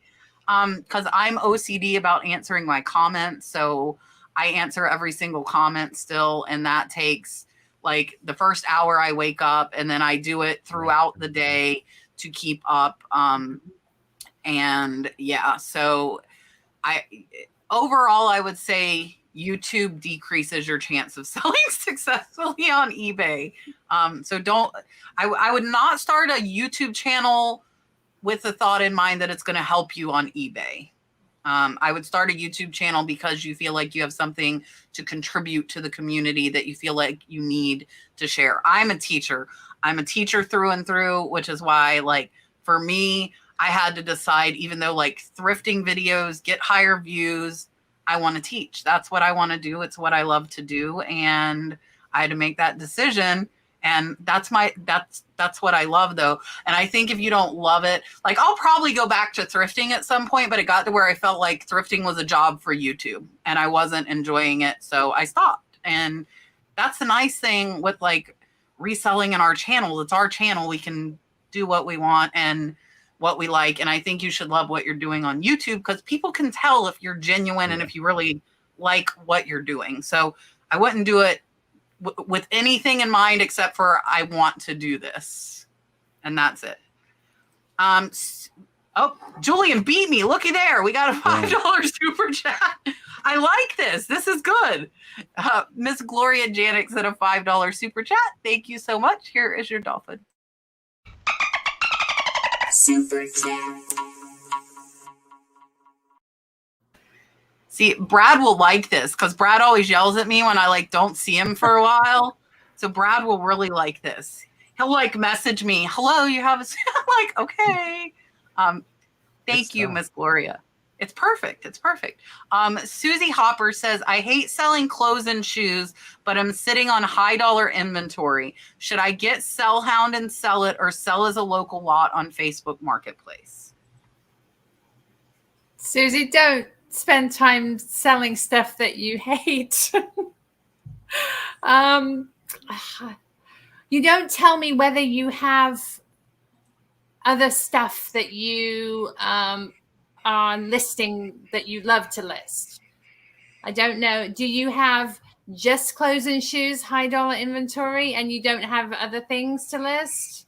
So if that's the case, maybe sell the clothes and shoes in lots and just get your money back and start to buy things that you love to sell. Because life's too short to not enjoy what you're doing.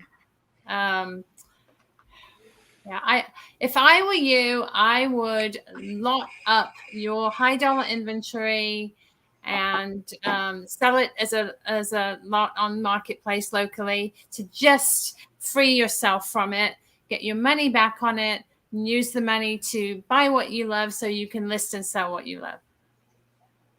I agree. I'm all about like the Marie Kondo method of selling. It's like, I just want to sell stuff that I like to deal with.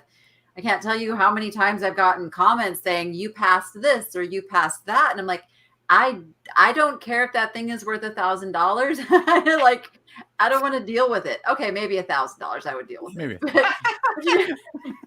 But you know what I mean? Definitely not 900. Like, you know, I don't want to take the time to have to research it and handle it and look at it. Like, I'm all about with, you know, it's motivating for me to find things that spark joy, you know, and I get to deal with them. And so, yeah, it'll just become a job if you try to sell something.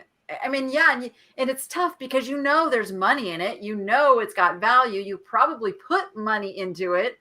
So it's hard to let it go for less. But I can honestly tell you, it's going to cost you a lot more in the long run to try to hold on to it and force yourself to deal with it if you just really hate it. Yeah, like I don't like selling glass, and I came across a whole bunch of it at a auction. I didn't want to buy it, but it was part of the whole, like, I bought a whole attic, so glass was in there. I let that stuff go super cheap. It was worth a good amount of money, but I went super cheap on Facebook Marketplace. I said, come pick it up. Like $20 gets this, like, the whole bunch of stuff, because I knew 100% that it was going to take up space in my storage unit. I was never going to actually get along doing it. I don't like dealing with that and things with stains on it. People in my YouTubes, they're always like, you can get stains out. You can. I won't. Like 100%. I'm the same way. Yeah, not going to happen. Like I'm not going to take the time to get that stain out that shirt. So I'm a big fan if I don't need the money. Like, say I can take a little bit of a loss on it. The attic was not going to be a loss, but I lotted it all up, sold it for super cheap, and moved on about my business, buying stuff I wanted to sell. Yeah, I would say if you're doing this to pay your bills, I would list it. I would make myself list it if it's high dollar, like you're saying. So I'm kind of going against what they're saying. But if it's high dollar and you have it, you could get Sellhound. I haven't used Sellhound, so I'm not familiar. But if that's something that would help you get it listed, I think you take the pictures, they make the listing. To me, taking the pictures is the hardest part. So if I take the pictures, so Sellhound, I believe, because I haven't used it. I don't know if Clay's in here. My friend Clay uses Sellhound a lot. You take the pictures, they build the listing for you. So you would send them the pictures of the item, and then they do everything else. For me, taking the pictures is the hardest part. I can do sell similar and list really fast, but some people don't feel like that. I know Clay loves Sellhound. He absolutely loves it. It's like $2 per listing or something like that. You send them the photos, they build it, and that's it. So if it's high dollar and I am using this money to pay my bills, I would not lose that money by selling it cheap on Facebook. I would make myself suck it up. I bought it. It's in my house. Time to list it. But if you don't need the money and you're just doing it for fun and you have other stuff to list, then get rid of it and let it go. But if you need the money and you know it's worth the money, then list it, either you or Sellhound or somehow.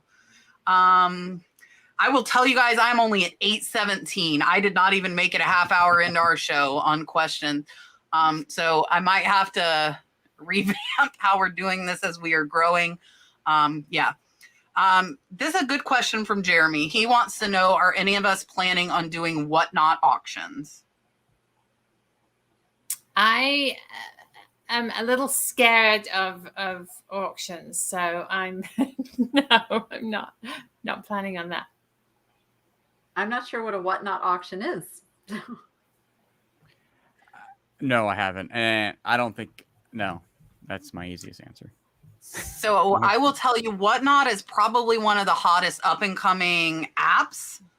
A lot like Carrie, our friend, American Arbitrage, is really big on there. He is really big on TikTok, and he's doing it. And I will tell you, and it surprised the crap out of me this weekend. George is doing Whatnot auctions. The Antique Nomad is doing Whatnot auctions.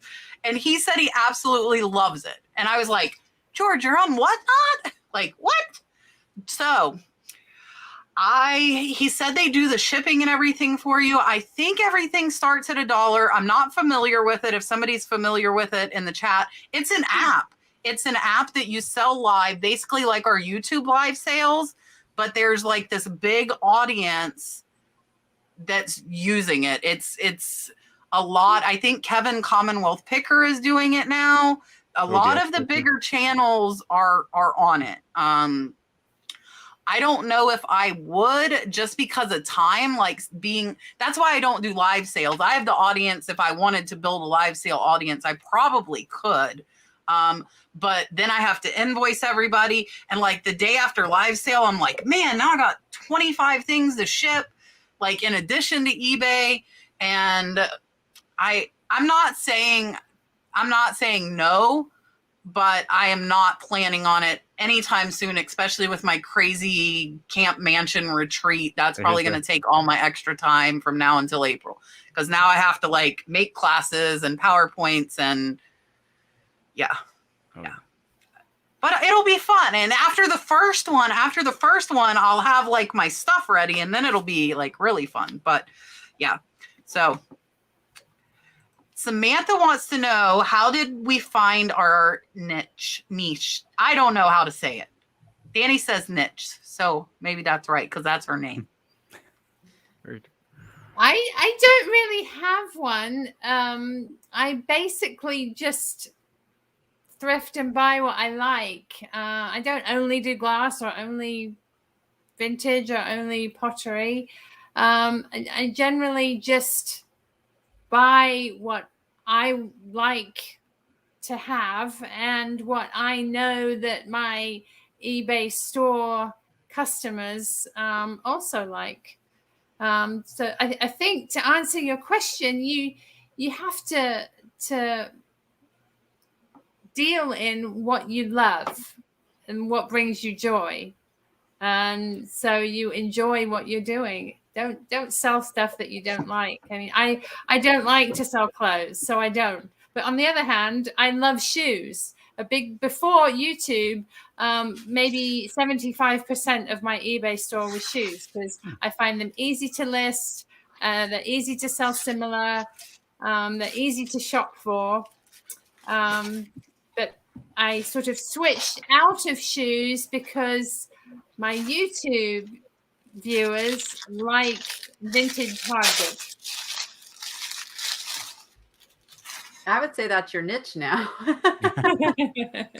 Yeah, and don't think that niches is like really tiny, narrow.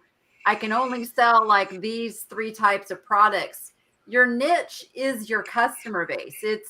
It's who you are attracting to the stuff that you sell. And you know, for me, it was just a love of the vintage glass and pottery. I mean, when I very, very first started eBay, it was horse stuff. I was raising horses. So I'd go to the horse auctions and buy the boxes of tack and clean them up. And that's the very first stuff I sold. So it kind of over the years, as I found out what a groovy thing that eBay was, is like I started collecting glass myself. And through that, I grew like this passion for glass and learned about it. And also found out that, you know, nobody at these thrift stores really knows what this stuff is unless it's got a name on it. So there is a cash cow sitting there on the shelves. And that's kind of how I, developed the glass thing. But it's really about knowing like who you want to market to. Niche just makes it easier to market on your social media and build a following, because people come into your store and they may not like the first thing they came in on, but they look at your other stuff and go, oh yeah, but I really like that because it aligns. So. Yeah, mine would be what I kind of knew when I first started out. Like I knew tools and I played golf for a little bit. So I knew golf and I know some sporty good stuff, and I fish a lot. So I know fishing gear, and that's where, but I will tell you this, like, for YouTube, not a lot of people like looking through golf clubs though when you're sitting there sifting through like a ton. It's just one of those things. But on the eBay side of things, I just went to what I knew were like the best and what I enjoyed. Yeah, and I don't have one, and I never will, and I will confuse the crap out of people that watch me, because you will see me do one thing and then you're like, where the hell did that just come from? Because I sometimes I get like super focused on things. I did it with scarves. I did it with jewelry. And then there's other things that I really like. Like I really love Native American. I really love pottery. I love kachinas. So that stuff's the stuff I love. So for me, I look at the profit. I have to want to list the item, and a good profit will overcome my dislike of an item if it sells really high and I recognize it and look it up. But I go through phases, and that's what I love about resale. Like if you look at my store, I have 4,000 items, and they're probably in almost every category on eBay that you could be. But I typically, when I buy in lots. So I do get multiple orders, because I might like that lot is going to be, 10 of that same type of item. Or I go through that phase for a month. So I bought like 500 scarves. So there's plenty of scarves in my store. But I never will. And like, I started eBay in 1999, when it was cash and money order, and I sold plants. I made over 40,000 in a year back in 1999 on plants, because that's what I liked. And there was a plant nursery right next to my house, and they started baby plants, and I went and bought them. And I have done plants 3 times on eBay where I did it, but then it was too much to take care of, because you have to water them and keep them healthy until they all sell. And it was just not, with me still nursing, I'm gone for 15 hours a day. So stuff that has to be watered regularly just wasn't. And then they would grow too big and either need to be planted. But I love them. I owned a plant nursery like 20 years ago too. So I ended up doing that. But I don't think you have to have one. If you find one that you like, I think the biggest thing for me to tell people is make sure you can source enough in that category. Because if you can't find enough, it doesn't matter what you like if you can't find it. I love vintage shirts. I wish I could find vintage shirts, like the grungy ones Julian doesn't like. Yeah. I would pick them up left and right, but they aren't in my area. I don't find them. Or like shoes. Shoes are good profit. There are no good shoes I'll get them if I see them. But if I tried to be a shoe seller, I would be very, very broke. So you got to make sure you can find what you like, is what I'm saying. Tina Mosher, $5 super chat. I don't think I'm going to do the quick fire round, because there is no chance in HE double hockey sticks I am reaching the end of our questions tonight. Probably, or from now on would be my guess. So we might have to switch this up a little bit from now on. Let me give Miss Tina her dolphin real quick. Here you go. Super chat. So real quick, Carla, to get the same name for your business, eBay, YouTube, you need to go make sure it's available. So once you think of your name, you go everywhere and get it. I have my website, which I didn't do anything for over 6 months after I bought it, but now it's up. I bought my website. I signed up on Instagram. I have it on Facebook. I have it on eBay. I have it on YouTube. Some people say you should check that before you pick your name if you really want to have that name and make sure that it's there's a website that checks like all of the platforms and tells you if that name's available. I don't remember the name of it though. Okay, if you heard me crinkling, I turned my camera off because I saw this question. The new packaging materials I am using. I don't have any little ones and these suckers cost $8, so I'm not going to demonstrate it for you. Not going to demonstrate it. I will make myself big, but this is Instapak is the name of it. It is from American Bubble Boy, Instapak Quick. I will open it and show you. So what it is it's a piece of plastic. And down on the bottom, there's A and D. There's chemicals down here, and you basically pop one side into the other, and then this whole thing fills with foam. And you have 15 seconds to put this in your box, put your item in, and the foam expands around your item exactly.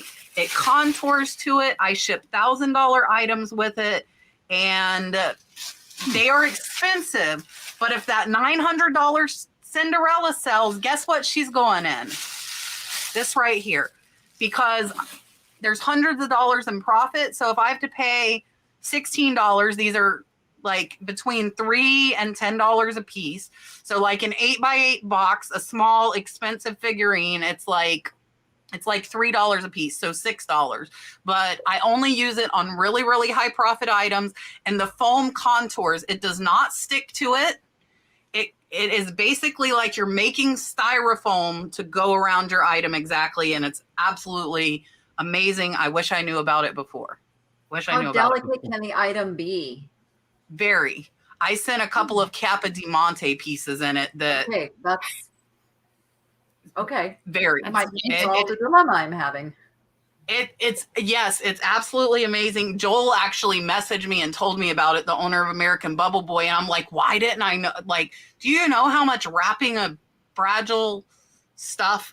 And I mean, it's a hard styrofoam once it cures, which is only in 15 seconds. So you got to be fast. Like, you put it in there and you put your item. So there's one on the bottom, one on the top. It's 2 pieces, top and bottom, and it's amazing. It's expensive. The cool thing is American Bubble Boy has like variety packs. So I guess what he said, the reason that like the mainstream audience hasn't had it is because most companies only sell it in like cases that cost thousands of dollars. So what Joel has done is broke it into like you can buy a mixed pack for bigger boxes, or you can buy a mixed pack for smaller boxes, and you get 2 of each. So what I do is I keep enough in stock for like 1 of each size box I would use. And then if I use it, I just buy another variety pack. And we sent out like an $800 vase with it overseas. I mean, we've used it for, like I said, it's not cost effective to put on a $20 item. Don't do that. But if you have something with hundreds of dollars of profit, it's absolutely amazing. It is absolutely amazing. It's not. So I had to take it off and see like what the heck it looked like inside. It is not hard at all because it's half and half. So you can pull the top off, look in there. You can take your item out, which I did all this because I'm like, how the heck does this work? Yeah. You can take your item out. It doesn't stick to it. And it has like little microscopic steam holes that like the steam, because it's hot. It is hot. When the chemical reaction happens to make the styrofoam, it's hot. So it has little steam holes but you got to close the box fast and hold it for 15 seconds. Or I have poofed a few of them. So have extras, but yeah, it's like the stuff's amazing. It is absolutely amazing. All right. Let's see if we can answer a couple more questions and then we will go. I have to go back to work tomorrow. I don't want to. Miss Barbara Wright, to use Google Lens, there's nothing special, but I've learned if it's a clearer background, it'll work better. And if it doesn't pick it up the first time, move it a little bit, twist it a little bit. It's not 100% effective, but I find quite a bit of things. Where was I? Oh, George, me and George were at the antique mall, and I'm like, click. I'm like, oh, it's only worth that much. And George was surprised because there's so much stuff on Google Lens, like older and newer stuff, that it will pull up and find. Julian, how far are you? 19,917. Guys, 77 people. If I didn't have to work tomorrow, I would make you guys stay up until Julian hit 20,000, but I have to work. You're lucky I have to work. Or they're probably like happy. They're like, oh, we'll stay. What do you do when your cat won't stop climbing in your photo box? I suppose you'd have to shut the cat out of the room. I know. Yeah. I don't know. Mine, luckily, he was jumping up in here last week with some expensive Yadro pieces, and I'm like, Pig! His name is Pig. My cat's name is Pig. If a buyer retracts a bid because they say they entered the wrong amount, will eBay cancel the bid? Typically, I think they will, right? Mm-hmm. Yeah. Yeah. Yes, you can, as a buyer, you can pull your bid for that reason. I don't think you can do it a lot of times because, It's I up think to a people do that certain- trying to see how high the other bidder's willing to go. That's what happens. And then they're like, oh, crap, they didn't go that high. Yeah, I don't think they can do it in like, what is it? The last, maybe it's just the last hour or something. Yeah, maybe not at the very, very end. Brenda said her 4-year-old grandson has been telling her shoo. He doesn't want to see. Yeah, so Dalton's like that too. He's very, very shy, and he'll get embarrassed and covers. He'll be dancing, and then when he notices we're watching him, he's like, and I'm like, what made him so embarrassed? We never made fun of him, or it's like an ingrained thing into people to be embarrassed. But he got robots for Christmas, and he'll dance with them, and he doesn't care who's watching him if the robot's dancing with him. But if the robot's not dancing with him, then that's that. Hold on. I'm going to find one more question. I'm scrolling and scrolling and scrolling. And I'm still only at 8:30 is the crazy thing. Here's one for just Tiffany. I'm trying to find one for all of us. She wants to know, Tiffany, how have you stored all of your merch until now? My merch is stored in the lovely black and yellow bins in the corner of my living room. I've got 24 of them in the corner of the living room in our 1,500 square foot apartment.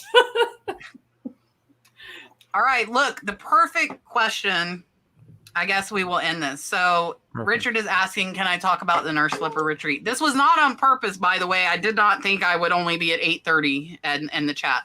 I have rented a mansion just outside of Orlando, Florida. It is a 14-bedroom mansion. It has a bowling alley in it. It has a bowling alley. It has a pool. It has a jacuzzi. It has Pac-Man. It has virtual reality games. Anyways, so I have rented it for April 8th to April 11th. I am going to do Friday. We'll check in, hang out. We can network. We can chit chat. We can have a pizza party, I think, because I don't think my husband's going to want to cook 2 hours after we get there. He'll kill me if I do that. And then Saturday and Sunday, we're going to be providing the food. I've convinced my husband to cook. My mom and my 20-year-old daughter are coming, and they will help as well. And we're going to do breakfast, then we're going to do classes, then we're going to do lunch, then we're going to do more classes, and then we're going to go bowling and play virtual reality and ping pong, and then we're going to repeat it on Sunday, and then Monday we'll have breakfast and go. And I'm hoping to have it available. I don't think by the end of this week is realistic for me because I want to get a contract for everybody to sign, just because I want to be safe. And so probably the beginning of next week. And if it sells out, I will tell you guys, because I'm crazy and jump into things. If it sells out, and it's only going to hold 20 people, guys, it's going to be a small, I don't want a big giant thing. I will, if it sells out fast, I will book one for May. I've already talked to the owner of the house. So that is our crazy nurse flipper eBay retreat. And you don't have to stay there. We're going to have 9 spots for people who would rather have their own hotel room and not stay in the mansion. And then there will be, I think there will be room for 11 people to stay at the house. So that is that. And yeah, super. Oh, I got to give Julian this last. You might have answered in the chat, but March 12th. Julian is getting married March 12th. So we've been engaged for a while. It's not like we just got engaged and it's like 2 months away. We were engaged for a little bit. Yeah. They've been engaged for a while. So Julian will be MIA for a couple of weeks. And I know 1 week George the Antique Nomad is going to be my co-host. I've already talked to George about that. So that will be fun. That will be fun while Julian's off getting married and having a honeymoon and all of that fun stuff. So thank you all for coming. We still have 700 people in the chat, which is absolutely amazing. I appreciate every one of you being here. I am going to let the ladies say goodbye. Julian and I are here every Tuesday at 8 p.m. Eastern Standard Time, unless Julian's fishing or getting married. Those are the 2 things. Yep. Next week, we will have Regina Michelle and Dom Primetime Treasure Hunter on with us. And yeah, so if you haven't subscribed to me, definitely get Julian to 20K. I want to see it like when I wake up in the morning. They were 60 away. Yes. And congrats to Danni and Tiffany on hitting 50K, both of you. That is absolutely amazing. Thank you, ladies, for coming on. I'm going to let you say goodbye. And like, if you guys have stuff coming up or whenever your next video is, if you know, let them know. That way they can check it out. Here is Tiffany. Thank you so much, everybody, for joining us. There were some really great questions. I really enjoyed it. Thank you, Kat and Julian, for having me on. I drop videos on YouTube on my channel, Thrifting Vegas, on Thursday mornings and on Sunday mornings. I do thrifting at Goodwill and other thrift stores. I do a haul at the end. And just lately, I've had fun little footage of our new puppy. He's a black German Shepherd. His name is Bear. My 2 cats are always in a haul. They come nosing around to see what I'm bringing home. And I've also been including footage of our new house and the work we've had done. Hopefully, we'll be able to move in about a week. We were scheduled to be in by the end of last year, but didn't happen. Anyway, thank you so much for watching. Thank you, Kat and Julian. Appreciate everybody. Thank you. Here's Miss Danni. I drop a video every single day. In fact, I have to edit one tonight after this now. I go live on Mondays at 1 p.m. Pacific time, and I do a live sale on Fridays at 1 p.m. Pacific time. And yes, thank you, Kat and Julian, for having me on. This was a blast. I know I kind of was like looking over the chat, and a lot of you were asking about Bougie. Bougie is a Quaker parrot. Bougie's a 5-month-old baby. And the reason Bougie had to hang out with me the last part is because once Bougie decides that she's done sitting on her perch over here, she will start screaming. So we have figured out how to prevent that. But yes, appreciate all of you in the chat and all of the really great questions. And just want to encourage y'all to keep on going with your eBay business. Yes, for sure, guys. It will happen. It will happen. You just have to put the work in and you can definitely do it. Thank you all for coming. We will see you next Tuesday at 8 p.m. Bye, guys.